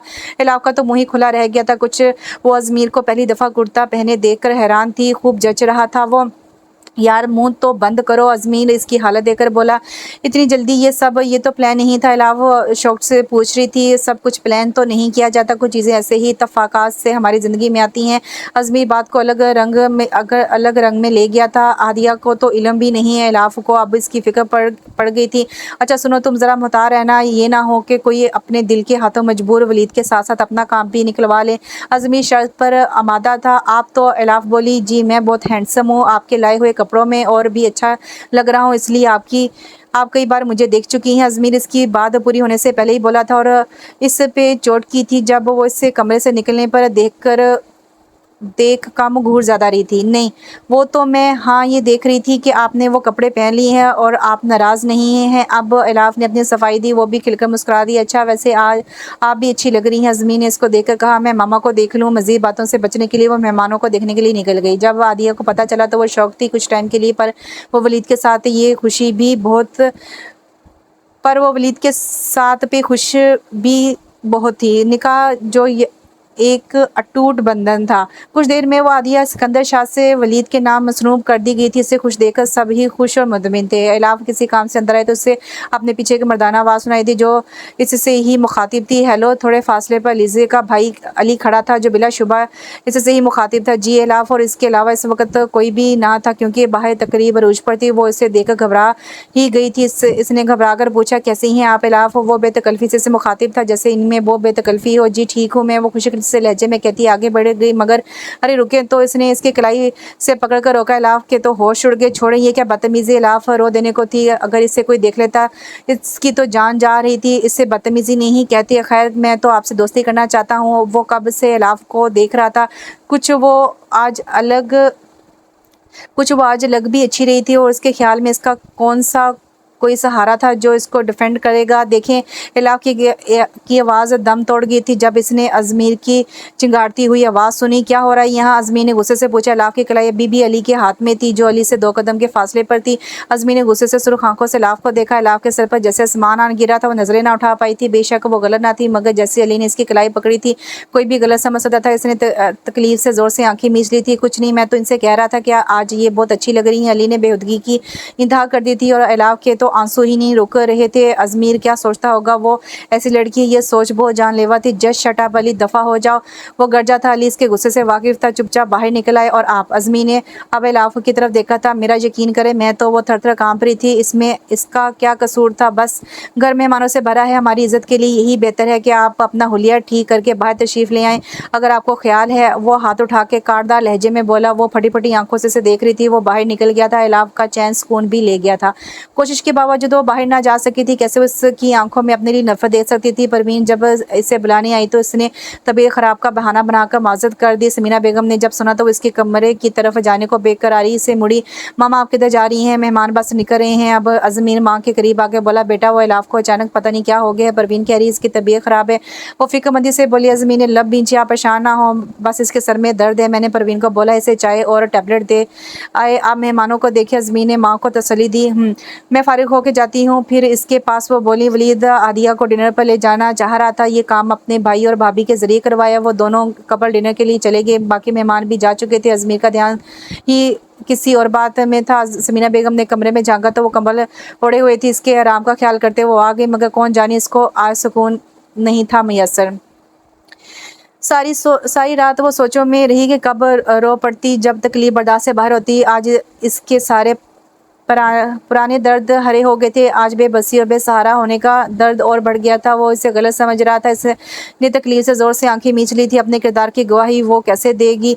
कोई भी यकीन नहीं करेगा। अगर उन्होंने मुझे यहाँ से निकाल दिया, मैं कहाँ जाऊँगी? बेरहम सोचो। इससे लड़ते लड़ते जाने कब इस पर नींद मेहरबान हो गई। सुबह जब इसकी आँख खुली तो समीना बेगम इसके बेड पर बैठी थी। सामने कुर्सी पर सिकंदर साहब और आदिया इसके माथे पर पट्टियाँ कर रही थी। कैसा है मेरा बच्चा? अब समीना बेगम ने इसकी खुली आंखें देकर पूछा, मुझे क्या हुआ है और आप सब लोग ऐसे क्यों बैठे हैं? वो सर में शदीद तकलीफ के बायस से पूछा। दर्द से जिस्म का भी बुरा हाल था। रात को जब आदिया कमरे में आई थी तो तुम बेहोश पड़ी थी। वो तो परेशान हो गई थी। रात से पट्टियाँ की और दवाई दी तो अब बेहतर हुई हो तुम? समीना बेगम बोली। कहा था बेटा ना करो, इतना काम थक जाओगे। सिकंदर साहब बोले। वो हंस भी ना सकी। सब थे वहाँ, मगर जिसकी बेतबारी ने इसे अंदर तक तोड़फोड़ की थी वो कहीं नहीं था। वो आंखें मूंद गई थी। 2 दिन से वो कमरे में बंद थी। तीनों पूछ पूछ के थक गई थी। इसकी दोबारा से खामोशी की वजह। अब तो इसकी तबीयत भी ठीक थी। आज वो बाहर निकल आई थी मज़ीद सवालात से बचने के लिए। सामना अजमीर से हुआ तो इसके कदम डगमगा गए थे। इससे देखकर अजमीर भी रुका। कैसी हो अब? इसने इससे पीले जर्द चेहरे को देखकर पूछा। ठीक हूँ। वो होठों को काटते बोली। वो इस दिन इलाफ ने गलतफहमी दूर करने की कोशिश की। तुम्हें कुछ कहने की ज़रूरत नहीं है, वो बोला और इधर आंसुओं का रेला इलाफ की आंखों में आया था। अजमीर ने सरदार भरी इसका बाजू पकड़ा और अपने कमरे की तरफ बड़ा कमरे में आके इससे बेड पर बैठाया और खुद कुर्सी खींच के इसके सामने बैठ गया। तुम्हें क्या लगता है कि इस दिन के वाक़ये में तुम्हें शरीक समझता हूँ या फिर मैंने तुम्हारे किरदार पर शक किया है? वो इसकी तरफ मतवज्जो था। एलाफ ने सर हिलाया और आंसू से भरी आंखों से इसकी तरफ देखा। अज़मीर को अपना आप इनमें डूबता हुआ महसूस हुआ। तुम ऐसा सोच भी कैसे सकती हो? मैं अच्छी तरह वाकिफ़ हूँ तुम्हारे किरदार से। तुम एक बुलंद किरदार की लड़की हो। मुझे इस बात पर यकीन है कि कोई भी कहे या करे। अज़मीर ने एक-एक लफ्ज़ दिल से अदा किए और इसके ये अल्फाज सामने बैठे वजूद में रूह फूंक रहे थे। ये बीमार होना सब इस बात के चक्कर से। अज़मीर बोला, इस रात आपने मेरी बात नहीं सुनी तो मुझे लगा कि आपने मुझे गलत समझा। एलाफ मिनमिनाई।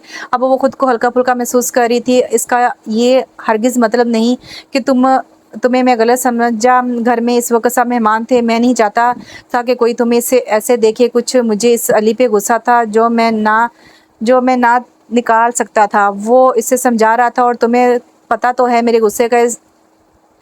इसे रिलैक्स देखकर पूछा, जी मुझसे बेहतर किसको पता है? और जो आप इतने दिन गायब रहे जब मैं बीमार थी, याद आने पर बाज़ की तौबा लड़की, हर चीज़ पे तुम्हारी नज़र होती है। मैं ऑफिस में बेहद मसरूफ़ था मेरी गैर मौजूदगी से। अगर तुम बीमार हुई हो तो मैं नेक्स्ट टाइम ऐसा नहीं करूँगा। एंड पे वो शौक हुआ। ये दिन किसी क़यामत से कम ना था। सिकंदर साहब की फैमिली पे इनको हार्ट अटैक हुआ था। ज़मीर तो शौक में था। समीना बेगम और हादिया का रो रो के बुरा हाल था। एलाफ तो गुमसुम बैठी थी। अजीब सा डर था। बाबा आपको कुछ नहीं होगा। अज़मीर इनका हाथ थामे नम आंखों से बोला था, मेरे बेटे मेरा बोझ हल्का कर दो मेरे बच्चे, मैं सुकून से मर सकूंगा। सिकंदर साहब बोले, बाबा ऐसी बातें मत करें। अज़मीर परेशानी से बोला, बेटा मेरा बोझ कम कर दो। बेटा एलाफ को अपना नाम दे दो, इसे अपना लो। सिकंदर साहब एक ही तकरार कर रहे थे। अज़मीर तो घूम कर रह गया था। एलाफ बेटा अपने अंकल की बात मान जा, बच्चे अपने अंकल को सुरखरू कर दो। एलाफ को अंदर आते देखकर वो बोले थे, अंकल आपको कुछ नहीं होगा, आप ठीक हो जाएंगे। वो सिसक रही थी, एलाफ मेरे बेटे से शादी कर लो, मैं सुकून से मर सकूंगा, तुम्हें महफूज हाथों में सौंप के। सिकंदर साहब को सिर्फ एक ही फिक्र थी। एलाफ को लगा जैसे इसके सर पर छतान गिरी हो। कुछ देर बाद वो एलाफ हमास से मिसिज अज़मी शाह बना दी गई थी। इससे कोई होश ना थी। सिकंदर साहब ऑपरेशन के लिए जा चुके थे। नहीं अल्लाह प्लीज़ से इनको मुझसे मत छीने। पहले मेरे मामा बाबा और अब नहीं, अब तो अपने बंदे को माँ से भी 70 गुना प्यार करता है। सुन ले मेरी दुआ, अंकल को ठीक कर दें। वो किसी छोटे बच्चे की तरह बिलक रही थी। आईसीयू का दरवाज़ा खुला और डॉक्टर बाहर आए थे। ज़मीर और वलीद इनकी जानिब बढ़े थे। अब वो खतरे से बाहर हैं। डॉक्टर के अल्फाज ने सब में जैसे रूह फूंक दी थी। चंद घंटों तक अभी इनको ऑब्जर्वेशन में रखा जाएगा, फिर आप इनसे मिल सकते हैं, डॉक्टर ने बताया। सिकंदर साहब ये फैसला करके बेहद मुतमिन थे, अगर इनको कुछ भी हो गया तो एलाफ यतीम बच्ची महफूज हाथों में होगी। अज़मीर पर इनको मुकम्मल भरोसा था। एलाफ के बारे में जब फैमिली में बताया गया, बज़ाहिर तो सब ने तर्स का मुशाहरा किया। पढ़े लिखे होने के बावजूद भी कुछ ही दिनों में इनकी फैमिली में चहमगोइयाँ शुरू हो गई थी कि कब तक इसको अपने घर रखेंगे। आखिर को जवान लड़की और घर में जवान लड़का है, वो इन सब से सख्त परेशान थे। आज ये फैसला करके इनकी रूह तक मुतमिन थी और अज़मीर को तो यकीन ना था कि आ रहा था कि दवाएं यूँ भी कबूल होती हैं। कुछ बाबा ठीक हो के घर आ गए थे। वो खुदा का जितना शुक्र करता कम था। अब तो वलीद के बकौल के जिस दिन से निकाह हुआ है, मुँह से आके गोलों की बजाय फूल बरस रहे हैं। एलाफ गुस्से में अक्सर वलीद को बताती थी, अकड़ू का बर्ताव घर में है और जिसके लिए कर रहे हैं वो ऐसे गायब हुई हैं, सारा दिन नज़र नहीं आती। मोहतरमा अज़मी बुरा सा मुंह बना के बोला। वलीद का कहका बुलंद हुआ। खान बाबा की तबीयत अचानक ही ख़राब हो गई थी तो वो छुट्टी पर चले गए थे। आजकल के पिक एंड ड्रॉप की जिम्मेदारी अज़मीर के सर थी। एलाफ तो यूनिवर्सिटी जा नहीं रही थी, हादिया को छुट्टी नहीं करने दे रही थी क्योंकि इसके प्रैक्टिकल चल रहे थे। एलाफ पहले भी अज़मीर से कम ही मुखातिब होती थी, लेकिन आजकल तो नज़र आना भी बंद हो गई थी। अज़मीर का आजकल सारा टाइम ही ऑफिस में गुजरता था, काम सारा इस पर ही आ गया था। हादिया को गेट पर ही छोड़ कर चला जाता और कभी भी ये काम वलीद भी करता। अस्सलाम वालेकुम बाबा, कैसे हैं आप? वो सिकंदर साहब के रूम में ही आ गया था। सीधा वालेकुम सलाम, मैं ठीक हूँ, मेरी फिक्र मत किया करो, अब तो सारी जिम्मेदारी आ गई तुम पे ही। सिकंदर साहब बोले, चलें काम तो इसे ही संभालना था तो अब ही संभाल लिया, अब आप आराम करेंगे, कोई ज़रूरत नहीं ऑफिस जाने की। पास बैठी समीना बोली, नहीं बेगम साहबा मुझसे नहीं होगा आराम, ऐसे लेटे लेटे मैं थक गया हूँ। वो पास बैठा प्यार से दोनों माँ बाप की नोक झोंक से लुफ्त उठा रहा था। जी बिल्कुल मामा ठीक कह रही हैं, अब आप आराम करें। ये अज़मीर भी बोला, लो माँ कम थी जो बेटा भी शुरू हो गया। अज़मीर और समीना बेगम मुस्कुरा दी। अच्छा बताया मेडिसिन लिया आपने? अज़मीर ने पूछा। हाँ ले ली है, मजाल है जो मेरी बेटी ज़रा भी टाइम ऊपर नीचे होने दे, सारा दिन वो इनके गिर्द घूमती रहती है। ला कहती हूँ बेटी आराम कर लो खुद भी। तो समीना बेगम प्यार से बोले, लाफ के बारे में अब तो बहू का ओहदा भी पा चली थी मोहतरमा, अब तो नज़र ही नहीं आ रही मोहतरमा, मेरे आने का ऐलान हो जाता है। वो मुंह में बड़बड़ाया, सारा दिन ऑफिस से गुजार कर जब घर आने पे भी नज़र ना आती तो झंझलाहट और थकन और बढ़ जाती थी, इसलिए बोला और इस चक्कर में मोहतरमा यूनिवर्सिटी भी जाना बंद कर चुकी थी। यही एक आइडिया था इसके साथ टाइम गुजारने का। काफ़ी दिनों से सोच रहा था कि आज आखिर बोल ही दिया। कुछ देर बाद मनकूहा साहबा की एंट्री हुई थी। अजमीर की आंखों में चमक और मुस्कुरा उठे थे। मुकाबले को झंझलाहट हुई थी। इधर आओ बेटा मेरे पास है। इलाफ जो पानी का जग रखकर पलट रही थी। समीना बेगम बाहर जा चुकी थी। सामने कुर्सी पर अजमीर बैठा हुआ था। ये मैं क्या सुन रहा हूँ, तुम यूनिवर्सिटी नहीं जा रही? मुझे लगा सेमेस्टर ब्रेक है, सिकंदर साहब ने पूछा और अजमीर इसे देखने में मगन था जैसे दुनिया में अहम काम ही यही हो। दरअसल अंकल, मैं सोचा अभी कुछ दिनों बाद चली जाऊंगी, बल्कि मैं जाना ही नहीं यूनिवर्सिटी। इलाफ बोली। ओह, क्या कहा मोहतरमा आपने? सोचा जिससे सोचते हो आपके पास है, यानी कि दिमाग। कल से यूनिवर्सिटी के लिए मुझे तैयार मिलो। आई समझ अजमी का दिमाग घुमा था इसकी बात सुन के, मगर इलाफ ने एहतजाज करना चाहा। अगर मगर कुछ नहीं, जो कहा है बेहतर है वही करो, अजमीर बोला और बाहर निकल गया। इसके जाने के बाद इलाफ ने सिकंदर साहब की तरफ देखा और कहा, देखा आपने, ऐसे ही करते हैं, डांटते हैं, ऐसे ही अपनी बात सुनाते हैं, बस सामने वाले की कोई फिक्र ही नहीं, वो क्या चाहता है, सारा गुस्सा मुझ पे ही निकालते हैं। मुंह फुला के बोली थी। सिकंदर साहब को इस टाइम बहुत प्यारी लगी थी। वो मुस्कुरा कर इसके सर पर हाथ फेरा। बेटा, इससे फिक्र है तुम्हारी और इसका मिजाज ऐसा ही है। सिकंदर साहब ने समझाया। हूँ, मिजाज सिर्फ मेरे लिए ही ऐसा मिजाज, बाकियों के साथ तो हंसी ही ख़त्म नहीं होती। इसने जलकर सोचा। मगर अंकल, बस कुछ दिन, जब तक आप ठीक नहीं हो जाते पूरी तरह से। वो बस जिद थी। ये जो मेरा बेटा है ना, बहुत ज़िद्दी है, जो कहता है वो करता है। और वैसे भी अब ये तुम दोनों मियाँ बीवी के मामला है, मैं तो कुछ नहीं बोलूँगा। वो भी बात के आखिर में शरारत से बोले। इलाफ ने ज़्यादा बहस मुनासिब ना समझी और बाहर आ गए। मियाँ बीवी, मैं तो बोझ हूँ इनके सर पर, ज़बरदस्ती का जब चाहे उतार के फेंक दे। वो मुसलसल मनफी सोचों के ज़रिए सरती। लॉन्च में आई तो अजमेर समीना बेगम की गोद में सर रखे लेटा था। इलाफ ने गुस्से से देखा और किचन में घुस गई। अंकल को शिकायतें लगाकर दिल नहीं भरा जो मामा को लगा रहे हैं। गुस्सा सारा बर्तनों पर उतरा। शोर सुनकर इसे समझने में 1 मिनट लगा था और मुस्कुराहट इसके होंठों पर फैल गई। मैं ज़रा आपकी बहू के मिजाज पूछा हूँ। वो शर से बोला। शरीर कहीं का खबरदार, जो मेरी बेटी को ज़्यादा तंग किया। उन्होंने इसका कान खींचा। मैं कब करता तंग, सारा टाइम तो इससे आप लोगों से फुर्सत नहीं मिलती, मेरे तो साइज से भी भागती हैं। खैर से वो शर से बोला और समीना बेगम रूम में चली गई। यकीनन आपका दिल ये जुल्म मेरे सर पर करने का दिल चाह रहा होगा। बेचारे बर्तन। अजमीर सीने पे हाथ बांधे किचन के दरवाजे पर खड़ा था। जी नहीं, मुझे क्या ज़रूरत है? इलाफ गुस्से से बोली। कुछ चाहिए था आपको? अजमीर के बोलने से पहले इलाफ ने तीखे चतुनों से बोली। चाहिए तो बहुत कुछ था, मगर इस वक्त तुम बहुत खतरनाक मूड में हो। अजमीर के होंठों पे मुस्कुराहट रही थी। इस शख्स से बात करना ही फजूल है। इलाफ मुंह में बड़बड़ाई। मेरी शान में कुछ कहा, मुझे सुनाई नहीं दिया। अजमीर इसे तंग करने पर तुला हुआ था। रास्ता छोड़े। इलाफ बोली, जो फैल के खड़ा था कि ना अंदर जाने का रास्ता था ना बाहर का, अब तुम्हारे सब रास्ते मुझ तक ही आते हैं। अजमीर ने इसकी तरफ झुककर कहा। इलाफ ने एक अदद घुरी से नवाजा। अजमीर का कहकर बुलंद हुआ और रास्ता छोड़कर एक तरफ हो गया। इलाफ की दोस्त की बर्थडे पार्टी की तकरीब थी जो आधिया लोगों के पड़ोसी थे। कुछ अरसे में था। समीना की इनसे हेलो हाय भी थी। सब फ्रेंड्स इनवाइटेड थे। इलाफ का दिल नहीं था जाने को, तो इसने मुनासिब फाज में मना कर दिया था। मगर अगले ही दिन इसकी दोस्त अपनी वालदा के हमरा खुद दावतनामा लेकर पहुंच चुकी थी। इनके बेहद असरार पर समीना बेगम ने बोल दिया कि वो लाजमी इसे भेज देंगी। समीना ने इसका तारुफ अपनी भांजी के रिश्ते से करवाया था। आंटी, मैं बिल्कुल भी मूड नहीं जाने का और आदिया के भी फाइनल्स हो रहे हैं, इसके बगैर मैं कैसे जाऊँगी? इलाफ ने इनके जाने के बाद समीना को बोला, मेरा बच्चा थोड़े टाइम के लिए की तो बात है, लोगों से मिलते जुलते रहना चाहिए, मोहब्बत बढ़ती है। वो आपकी दोस्त है, ऐसा अच्छा नहीं लगता। समीना ने इसको समझाया था। जी, लेकिन मैं आपके कहने पर जा रही हूँ, मेरा मूड बिल्कुल नहीं है, इसने मुंह फुलाकर कहा। That's like my good girl. Sameena ने इसे हंसकर गले लगा लिया। सिकंदर साहब से इलाफ के जाने की बात की तो उन्होंने भी कहा कि अच्छी बात है कि लोगों में घुले मिले। अचानक एक अर्जेंट मीटिंग आ गई जिसकी वजह से अजमीर इस्लामाबाद चला गया था। 1 दिन बाद मंगनी की तकरीब थी जिसमें इलाफ को शिरकत करनी थी। आदिया ने इसे लाख मना करने पर भी ज़बरदस्ती मेकअप कर दिया, जिसको इसने बाद में साफ करके लाइट कर लिया। Light green net kurta style shirt जिस पर पिंक और golden neck line, of white trouser, pink दुपट्टा जो खुले कंधे पर रखा गया था, नज़र लग जाने की हद तक प्यारी लग रही थी। वो माशाल्लाह मेरी बेटी कितनी प्यारी लग रही है।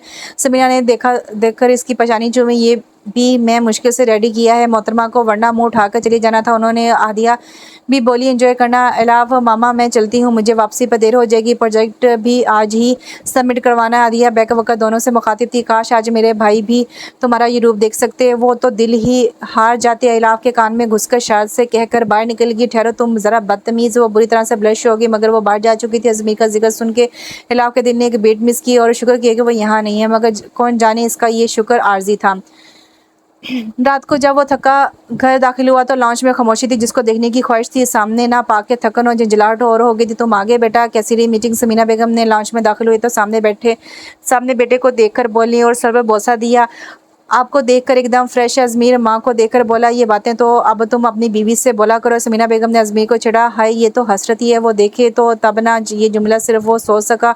बोला तो सिर्फ इतना है कि इधर आपकी बहू साहबा, हमें तो वो बुलाना भी गवारा नहीं करती। वो भी शौक से बोला, ओ याद है, इसको तो पिक करना था, मैं तो भूल ही गई। रुको मैं ड्राइवर को बोल कर आती हूँ। याद आने पर समीना ने बेसख्ता बोली, किधर है वो? मैं खुद चला जाता हूँ। कहते साथ ही उठा। इसे तो बहाना चाहिए था इससे से बात करने का। अनुषा की आज बर्थडे पार्टी है। अंकल अब्रार की बेटी जो भी कैंट शिफ्ट हुए हैं, इलाफ की फ्रेंड है, वो एड्रेस तुम पूछ लो। समीना भी बात समझ के मुस्कुराकर बोली, मामा क्या जरूरत थी आपको इसे वहाँ भेजने की? अनुषा का नाम सुनते ही अजमीर की तेवरी चढ़ी। वो अनुषा को बिल्कुल पसंद ना करता था। आदिया को भी इससे दोस्ती रखने पर अजमीर की सुननी पड़ती थी और इसके भाई की खसलियत से वो अच्छी तरह से वाकिफ था, इसलिए से गुस्सा आया था। दोनों की स्कूलिंग एक साथ थी और कॉलेज।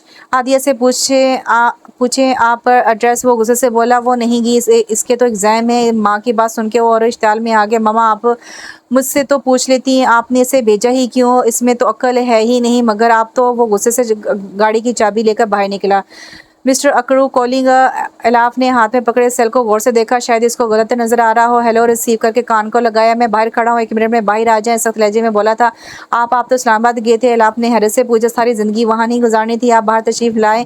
लहजे में कोई राय ना थी। इलाफ का दिल धड़का। इलाफ ने इधर उधर नजर दौड़ाकर अनुषा को ढूंढा जो बेहद मसरूफ थी अपने कजन के साथ। इलाफ तो एक कोने में लगी बैठी थी।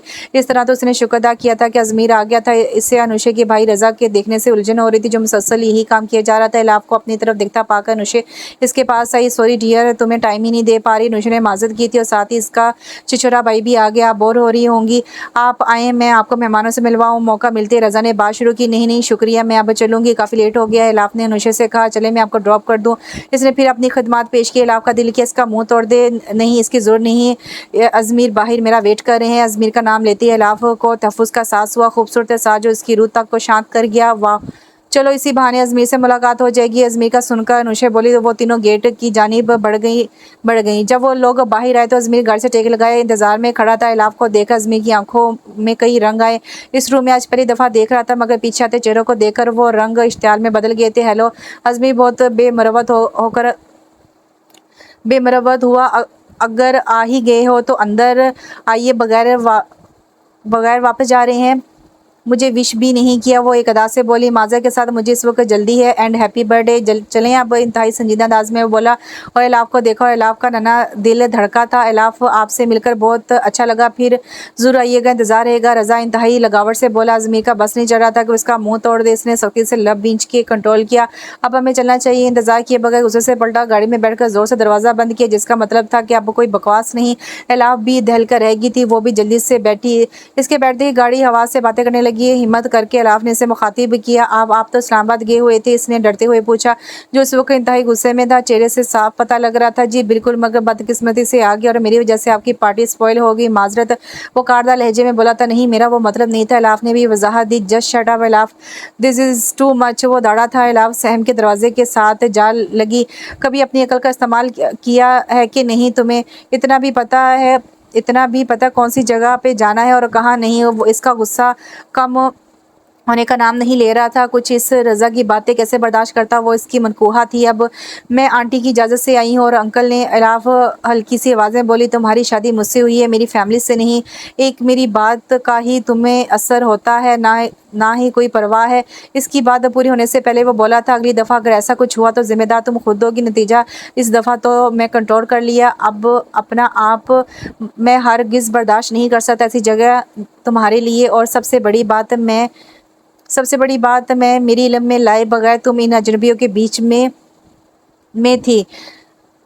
This is last warning. इसने अपनी बात पूरी की। इलाफ इसके इस दफ़ा कंट्रोल कर लिया पे अटकी थी, ये अभी कंट्रोल था।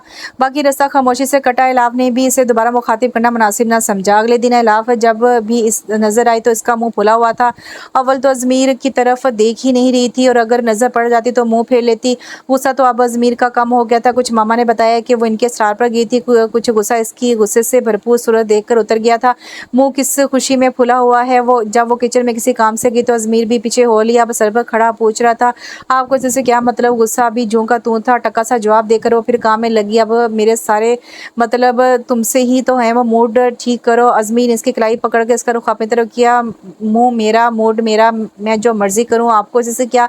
इलाफ ने जवाब देने की साथ कलाई छुड़ाने की कोशिश की मगर गिरफ्त मजबूत है। तुम मेरी तो तुम्हारा मुंह भी मेरा और मूड भी और बाकी सारे हक भी मेरे।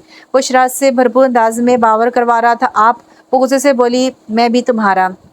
इसकी बात पूरी होने से कबल वो इसकी तरफ झुककर बोला तो इलाफ ने इसे एक दर्द गुरी से नवाजा। अच्छा ओके बाबा, मानता हूँ कुछ ज़्यादा हो गया, बट मैं तुम्हें किसी ऐसी जगह नहीं भेज सकता जहाँ मुझे लगता हो कि तुम्हारा जाना मुनासिब नहीं, और फिर मुझे पता भी नहीं था कि तुम जा रही हो। तो गुस्सा आ गया। अजमी ने इसका गोलगप्पे की तरह सूजा मुंह देकर बोला, सॉरी नहीं बोलेंगे कभी भी, सड़ू खड़ूस। इलाफ मुंह में बड़बड़ाई, आपको फिक्र करने की जरूरत नहीं है, आपको हज़ार काम है, जाए आप, मेरा मूड इतना भी ज़रूरी नहीं है। इलाफ बोली, हाँ ये भी है, आई थिंक मुझे चलना चाहिए। वो शायद से बोला, वरना सबसे अहम काम तो सामने ही था। इसके जवाब पर इलाफ ने सर उठा कर से देखा, वापस मुड़ी और गुस्से से शेल्फ पर कप रखने लगी। वो बिल्कुल पीछे आके खड़ा हो गया, दोनों के कंधे मिस हो रहे थे। वो गुस्से से पीछे मुड़ी, जो अपनी थोड़ी इसके कंधे पर रखने लगा था। इसके अचानक मुड़ने पर इसका लब इलाफ के सर को मिस कर गया। अब क्या, बाकी अल्फाज इसके मुंह में ही रह गए और आंखें पूरी खुल गई और लबों पर हाथ रख लिया। शर्मिंदा होके इसकी हालत देख अजमी का कहका बुलंद हुआ, कुछ नहीं बाय। शरारत से इसके कान में घुसकर बोला और निकल गया और वो वहीं हैरान खड़ी रह गई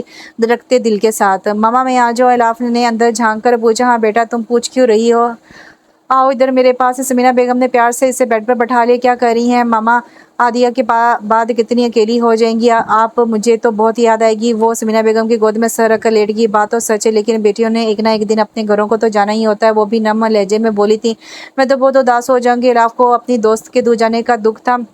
ये तो है बेटा, लेकिन तुम हो ना इस घर की रौनक, मेरी अजमी की दुल्हन। अल्लाह ने तुम्हारी सूरत में बहू और बेटी दे दी है मुझे। वो इसका जरा हाथों में भर के प्यार से बोली, मामा एक बात पूछूं, जो बात इलाफ को सुकून ना लेने दे रही थी, आखिरी हिम्मत कर ही ली पूछने की। पूछो। वो बोली, मामा एक का अरमान होता है कि वो अपने बच्चों की शादी, हर एक का अरमान होता है कि वो अपने बच्चों की शादी अपनी पसंद से करे।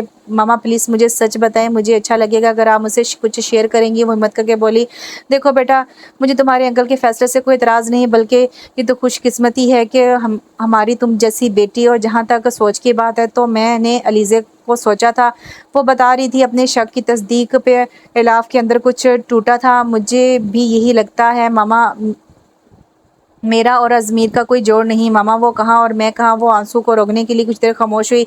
उन्होंने ये सब कुछ अंकल के दबाव में आके कर तो लिया है, मगर मामा इस रिश्ते तो नहीं बनते। वो शायद अपनी हिम्मत आजमा रही थी या बाहर खड़े अजमीर का इम्तिहान ले रही थी। अजमीर जो मामा से कुछ बात करने आया था, जोजा साहबा की आवाज़ सुन के बाहर ही खड़ा रह गया था और अब मज़ीद सुनने की हिम्मत ना हो रही थी। इसने गुस्से से अपनी मुठियाँ भींच ली थी।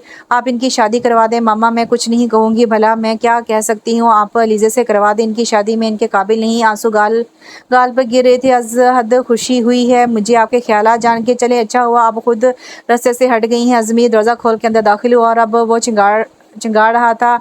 इलाफ बेड से एक सेकंड में उठी। सही कहा तुमने, तुम इस काबिल नहीं काबिल। तुम मेरे वालिदैन के खुलूस के, मेरे बाबा के प्यार की इंतहाई घटिया सोच है तुम्हारी। जो लोग बिना किसी गर्ज के इतना प्यार कर रहे हैं, तुम इनके खुलूस का ये सिला दे रही हो। अजमीर का बस नहीं चल रहा था कि वो सब कुछ ख़त्म कर दे। वो तो इसका साथ पाके खुद को अर्श पर महसूस कर रहा था और इस रिश्ते को ख़त्म करने की बात कर रही थी। वो कैसे बर्दाश्त करता। और हाँ, दूसरी शादी का सवाल तो इसके लिए मुझे आपकी इजाज़त की हरगिज़ ज़रूरत नहीं है। अजमीर सुर्ख आंखों से इसको घूर रहा था। इलाफ तो अब कांप रही थी। वो तो सिर्फ बात कर रही थी, छोड़ो तुम तो शुरू हो गए। बच्ची सिर्फ बात कर रही थी। समीना बेगम ने इलाफ को खुद से लगाते हुए अजमीर को डांटा। हूँ बच्ची, आपकी बच्ची के ही अरमान पूरे करूँगा। अब नहीं मामा, इससे बहुत शौक है ना, तुम्हें वो भी पूरा कर देता हूँ। मामा आप आज ही मामू से बात करें, इसी हफ्ते शादी करूँगा मैं अलीज़े से। अजमीर की बात ने इलाफ के होश उड़ा दिए थे। वो जैसे आया था वैसे ही निकल गया और इलाफ को लगा कि इसका सांस बंद हो जाएगा।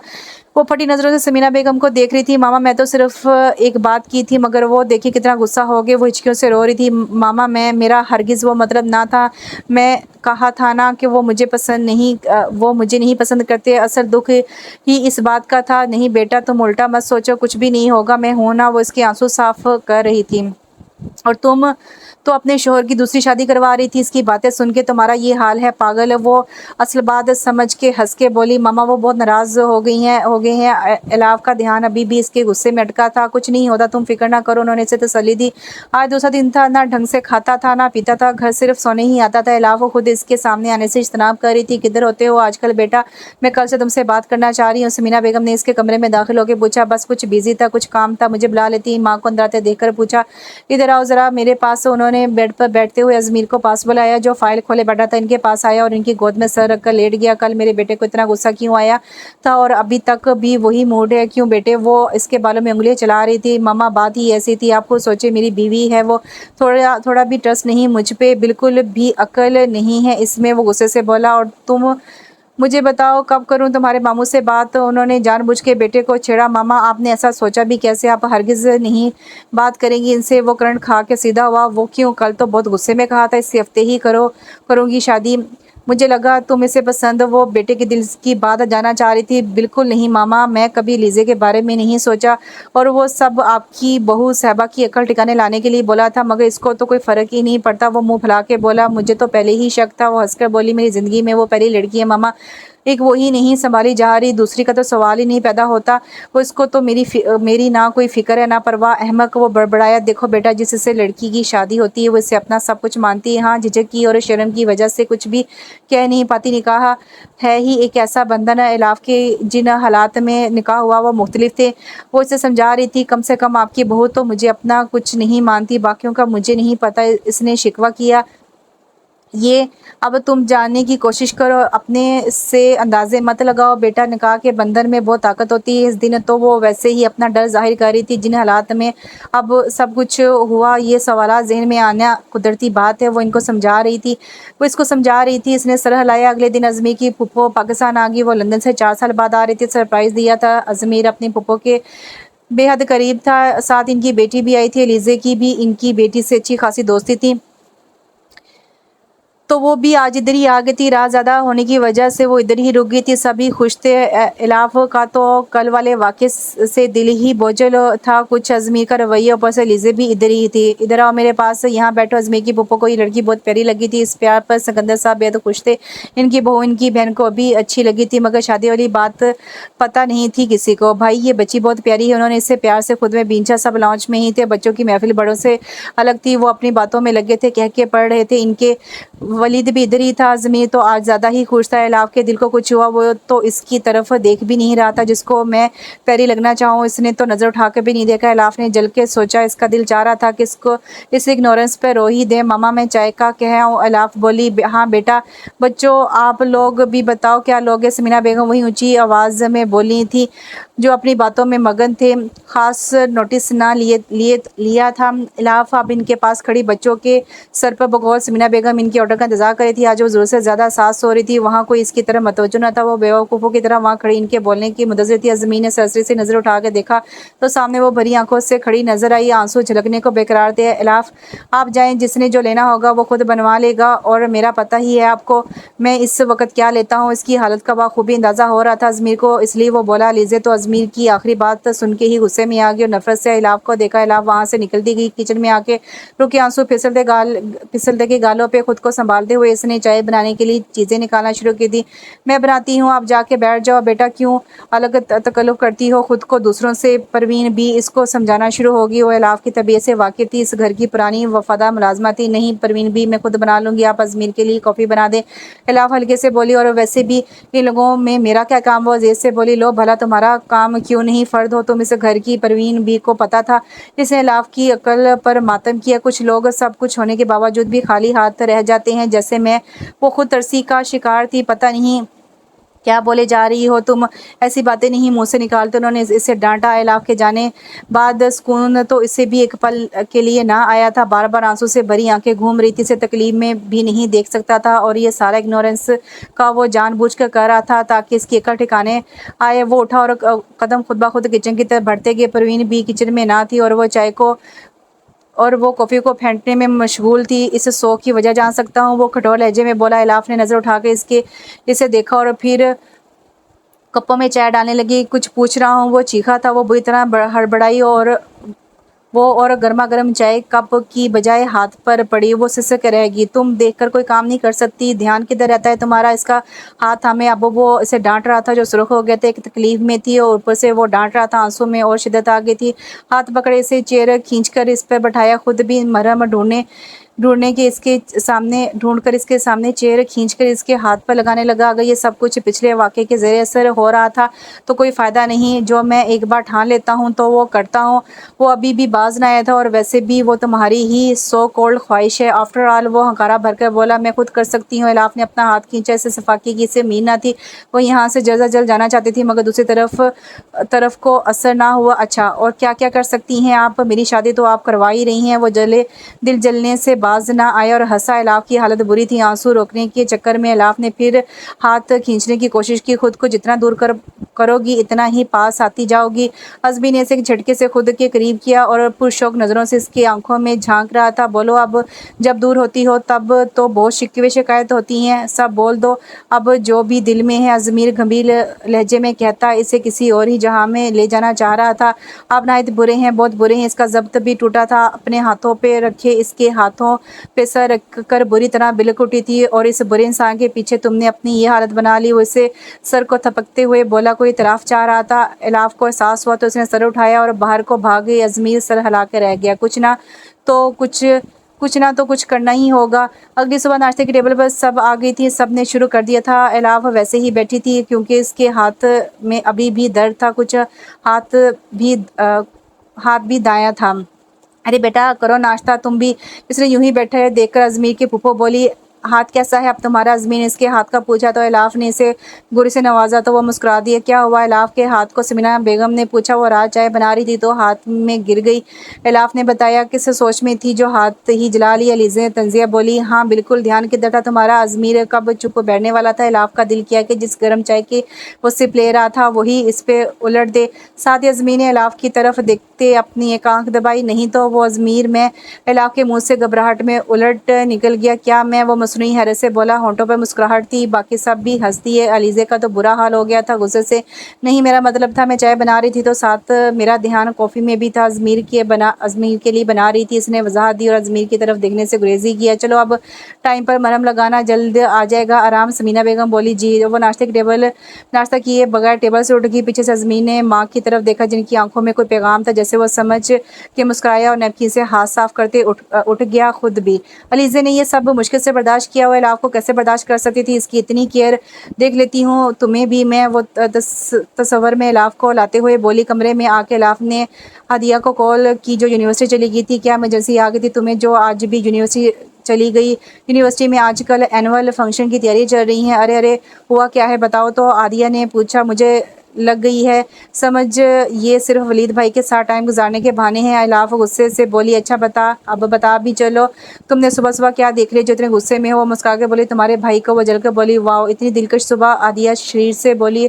आदिया बको मत, तुम्हारा भाई कम है, ऊपर से तुम भी शुरू हो जाओ। इलाफ रोते हुए बोली, भूख से बुरा हाल था। अच्छा सॉरी बताओ क्या हुआ है? अब केस ने पूछा। तुमने कब आना है? मुझे बहुत भूख लग रही है, प्लीज़ अभी आ जाओ वरना मैं भूख से ही मर जाना है। इलाफ ने मिन्नत की। तो भूख लगी है तो खाओ जाकर, मैं कौन सा तुम्हें अपने हाथों से खिलाना है? आदिया हैरत से कहा। यही तो मुसीबत है, मेरा हाथ जला हुआ है और रात का वो भी बाएं से मैं खा नहीं पा रही, सारा कुछ मेरे पे ही गिर रहा है। इलाफ ने मसला बताया। क्या हुआ हाथ को? आदिया ने पूछा। तुम्हारे खड़ूस भाई की वजह से जला है और मैं रात से भूखी हूँ और अब भी कुछ नहीं खाया। भूख से मेरा बुरा हाल है, मैं मर जाऊँ तब आ जाना। इलाफ ने गुस्से से कॉल बंद किया। आदिया भी हंस पड़ी और कॉल मिलाने लग गई।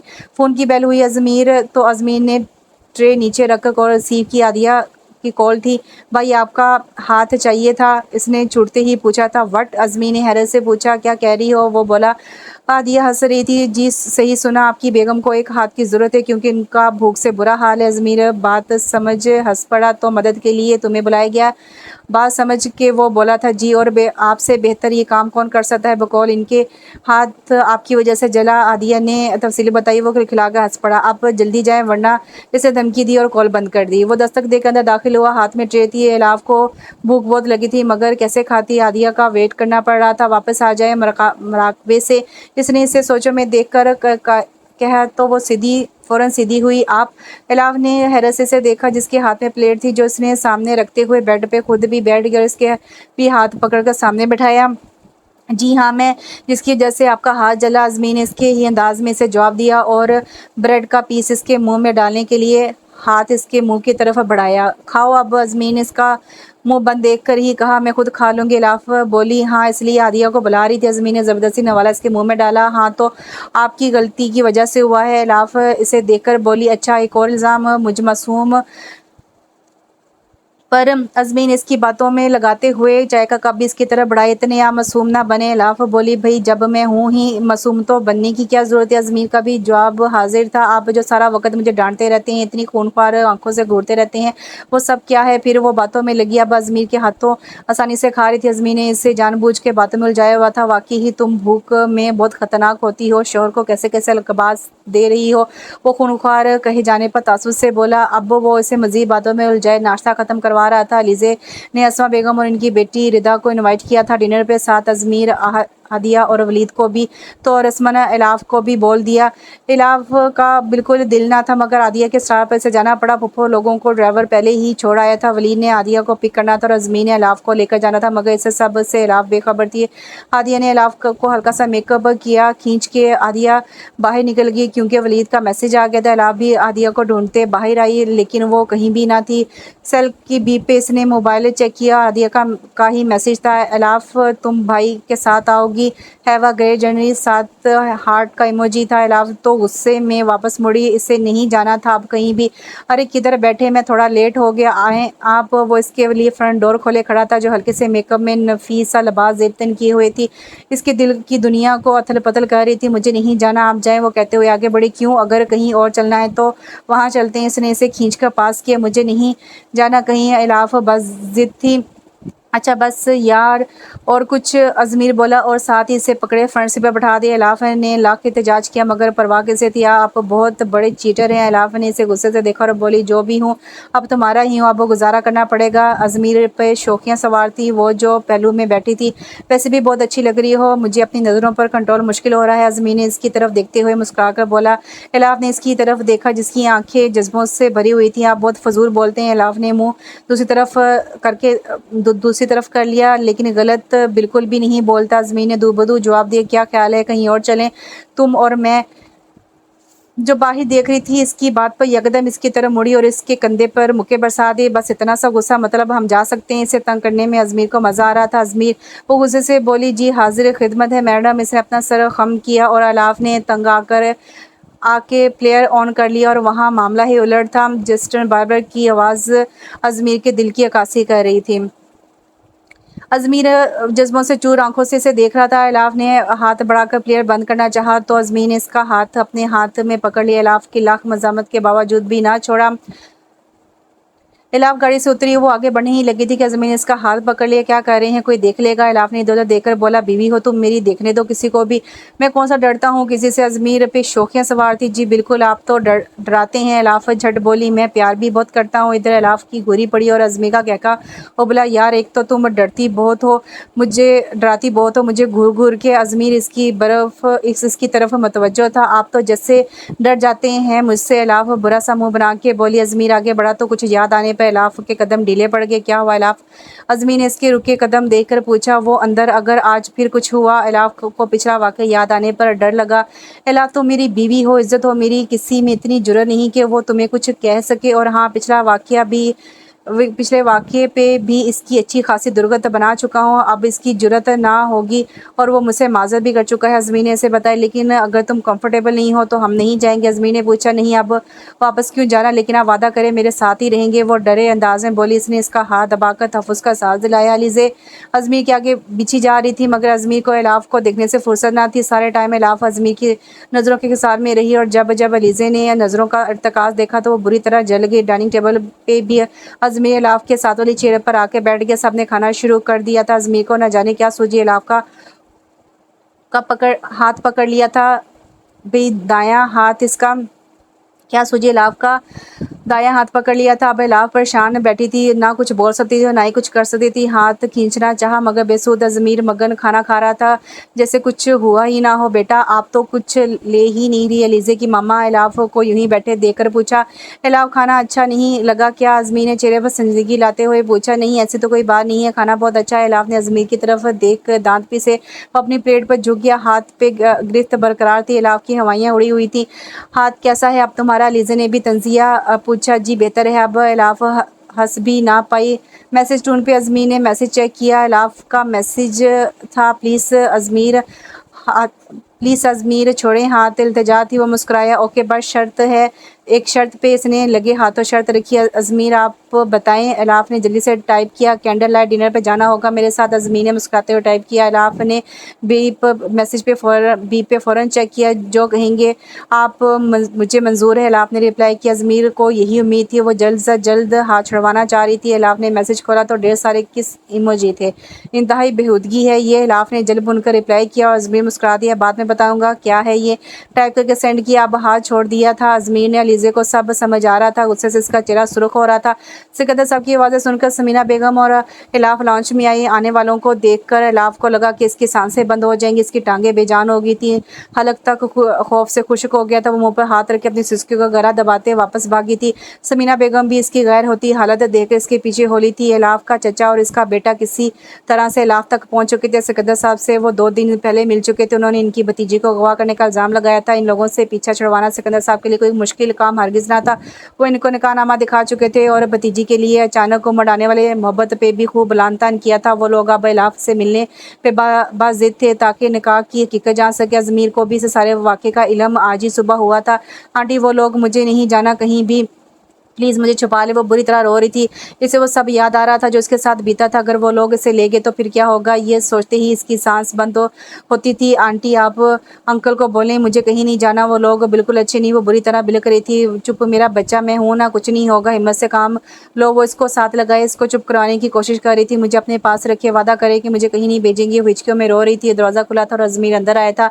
इलाफ बाहर आओ। अज़मीर की आवाज़ पर इसने सर उठाकर देखा था। नाक रोने की वजह से सुर्ख हो गया था। आंखें सूजी हुई थी। अज़मीर के दिल को कुछ हुआ था। आंटी मुझे कहीं नहीं जाना। आप लोगों को समझ क्यों नहीं आ रही? इलाफ अपने आप में ना थी। अब तो अज़मीर भी इससे कह रहा था, क्या वाकई वो लोग इसे ले जाएंगे? इलाफ होश में आओ। अज़मीर ने इसके दोनों कलाइयों से पकड़कर झंझोड़ा। अज़मीर का तो खुद गुस्से से बुरा हाल था कि इलाफ के कज़न का मुंह तोड़ दे, जो पहले ही परेशान थी और बिलक उठी थी। समीना बेगम के डांटने पर अज़मीर को अपने रवैये का एहसास हुआ और वो भी क्या करता। इधर बैठो, पियो ये। इसे बेड पर बैठाकर पानी का गिलास इसके मुंह को लगाया। वो बामुश्किल एक घूंट पी सकी थी। देखो इलाफ, इस वक्त तुम्हें हिम्मत की ज़रूरत है। वो इसका चेहरा ऊपर करके बोला था। वो लोग समझते हैं कि हमने तुम्हें यहाँ ज़बरदस्ती रखा हुआ है। वो इसके चेहरे से अब आंसू चुन रहा था। इसलिए तुम्हें ये बाहर जाके इनके सामने कहना होगा। वो इसे समझा रहा था। ओके। वो इसे बाहर ले आया। वो मारे बांधे इसके पीछे चल पड़ी थी।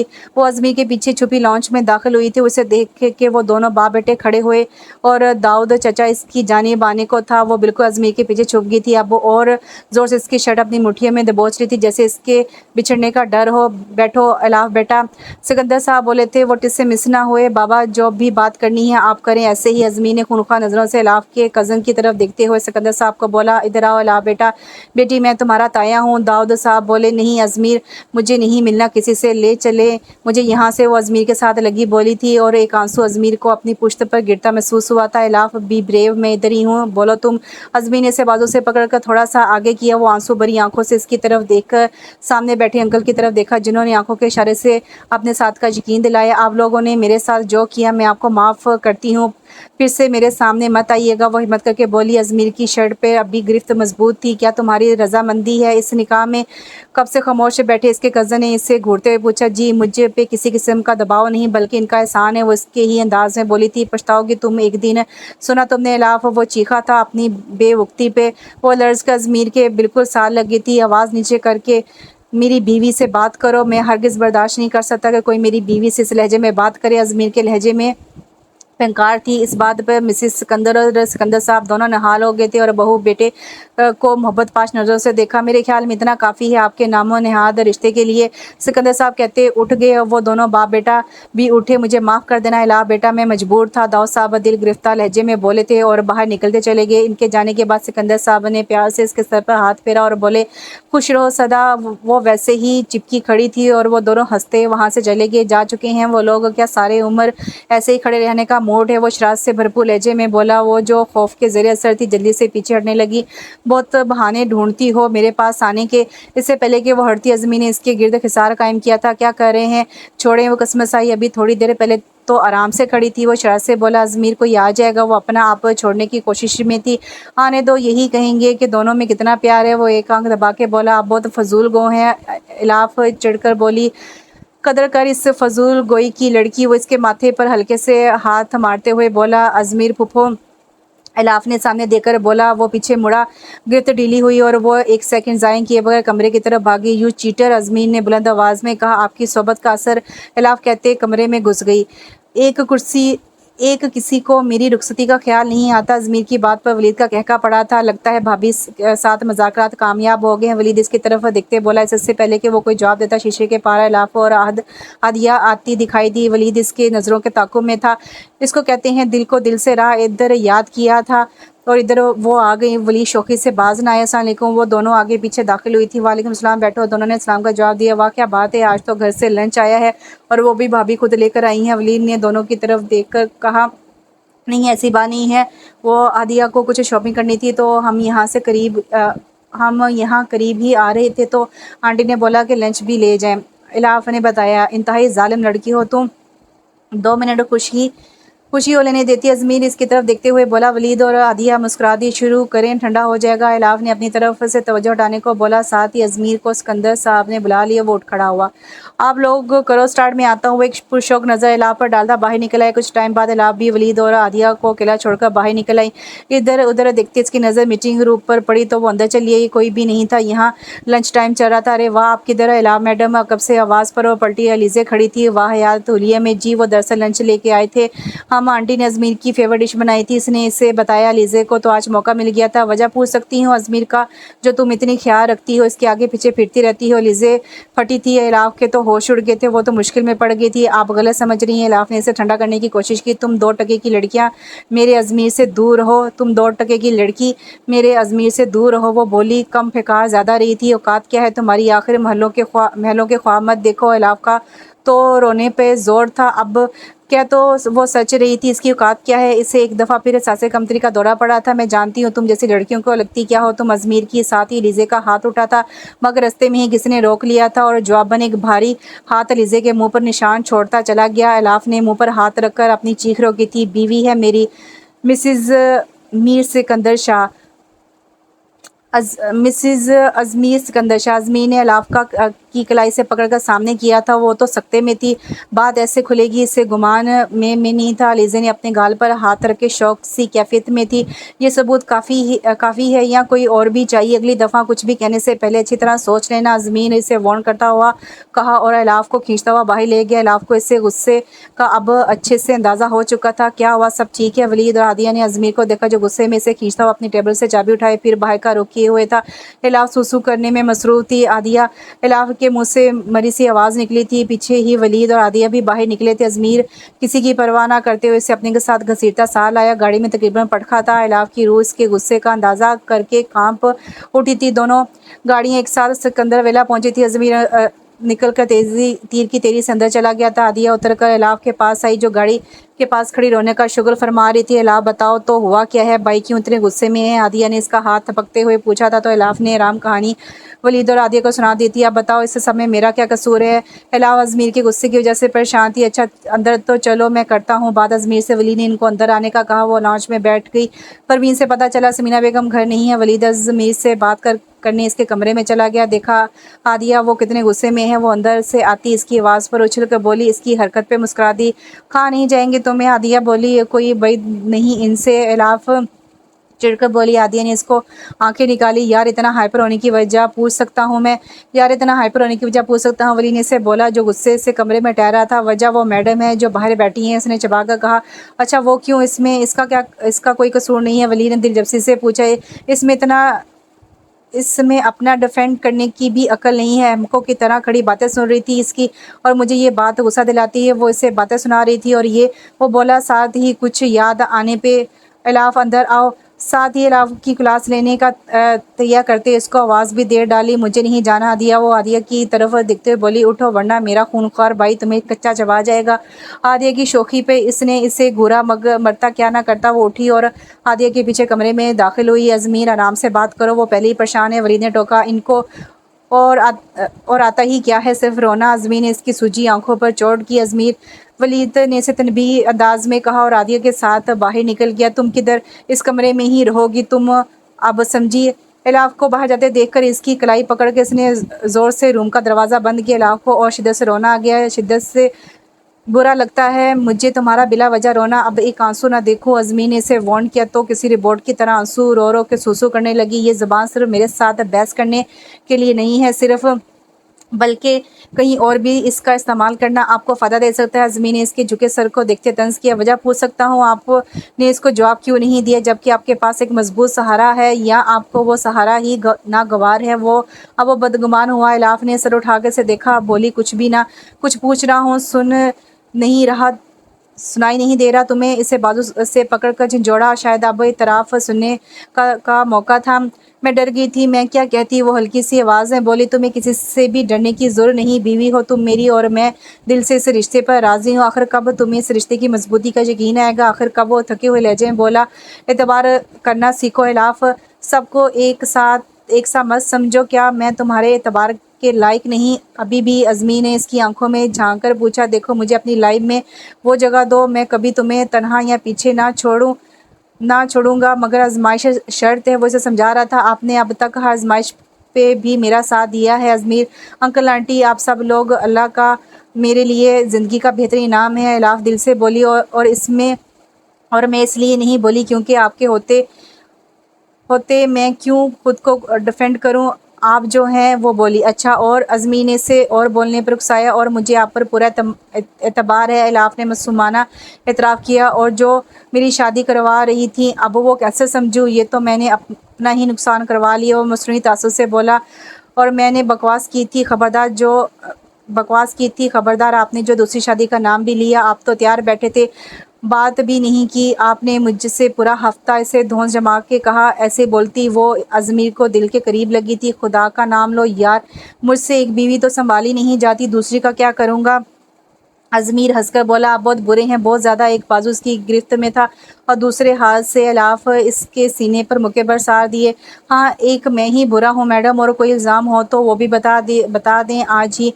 वो कुछ नरम पड़ा। अच्छा वो आपके ऑफिस में क्या कर रही थी? इलाफ ने अब दोनों हाथों से के कॉलर पकड़कर पूछा। अजमीर को इसका इस तरह हक जताना और भी मसरूर कर गया। मैं कुछ पूछ रही हूँ, दांत मत दिखाएं मुझे। इलाफ ने इसको गुस्से से देखा। अगर ना बताऊँ तो? अजमीर ने इसको छेड़ा। मर्जी आपकी, ज़िंदगी आपकी, ऑफिस आपका, जो मर्जी करें। वो कहते हुए साइड से निकलने लगी। अरे अरे सॉरी, मैं मजाक कर रहा था। वैसे पकड़ कर इसकी साबका पोजीशन में लाया। मैं आपका तो मेरी मालिक भी आप और ऑफिस की भी आप। और जहाँ तक लीजे का सवाल, तो यार बीवी इसका लास्ट वीक चल रहा है। वो कुछ अरसे के लिए आई थी, इंटर्नशिप ही समझ लो। अजमी ने इसका फूले फूले गाल को छूते हुए कहा। और ये इंटर्नशिप आप पे ही कर रही थी? वो गुस्से से बोली। यार बीवी अपने मासूम शोहर पे शक तो ना करो। मुझ पे इंटर्नशिप का राइट मेरी मिसिस के पास है बस। वो इसके गिर्द अपने बाजू का खसाब बनाते हुए कहने लगा। क्या ख्याल है फिर? वो जज्बों से भरपूर आवाज़ में बोला। नहीं मुझे क्या ज़रूरत है, मैं तो लाइफ टाइम कॉन्ट्रैक्ट साइन कर चुकी हूँ। वो भी इसके ही अंदाज में बोली। अजमीर खिलखिला के हंस पड़ा। इलाफ वो सरगोशी में बोला। जी इसने जवाब दिया। मेरे जिस्त का हासिल हो तुम? अजमीर ने इसके कान में सरगोशी की। इलाफ का दिल अपने परवरदिगार के सामने सजदा रेज हो गया। अजमीर अब इसको अपने दिल की सारी हालत सुना रहा था और वो हैरान होते सुन रही थी। ज़िंदगी में सब कुछ खो चुकी थी, वो अकेली रह गई थी। और लेकिन अल्लाह ने इसे सब कुछ दे दिया था। सही कहते हैं, अगर खुदा अपने बंदे से कुछ छीनता है तो उसे अता भी कर देता है, इसे तनहा नहीं छोड़ता। ये बात आज इलाफ को समझ आई थी। दुनिया में हर किस्म के लोग होते हैं, अच्छे भी और बुरे भी। अगर कुछ बुरा हो जाए तो ज़िंदगी ख़त्म ना हो जाती, बल्कि अदवार जन्म लेते हैं। बेशर्त ये है कि शर्त ये है कि इंसान अल्लाह पर तवक्ल करे, कभी हार ना माने, इसमें ज़िंदगी का हुस्न है। तो यूँ ये नावल ख़त्म हो गया। बहुत अच्छा नावल था, बहुत अच्छी स्टोरी थी, लेकिन अगर इनकी रुखसती भी हो जाती और थोड़ा-सा आगे मामलात चल जाते तो नावल और भी इंटरेस्टिंग हो जाता। उम्मीद करती हूँ आपको ये नावल पसंद आएगा। कमेंट्स बॉक्स में बताइएगा और उसको वीडियो को लाइक करना मत भूलिएगा। इंशाल्लाह अगले नावल के साथ बहुत जल्द हाज़िर होती हूँ, तब तक के लिए दुआ में याद रखिए। अल्लाह हाफ़िज़।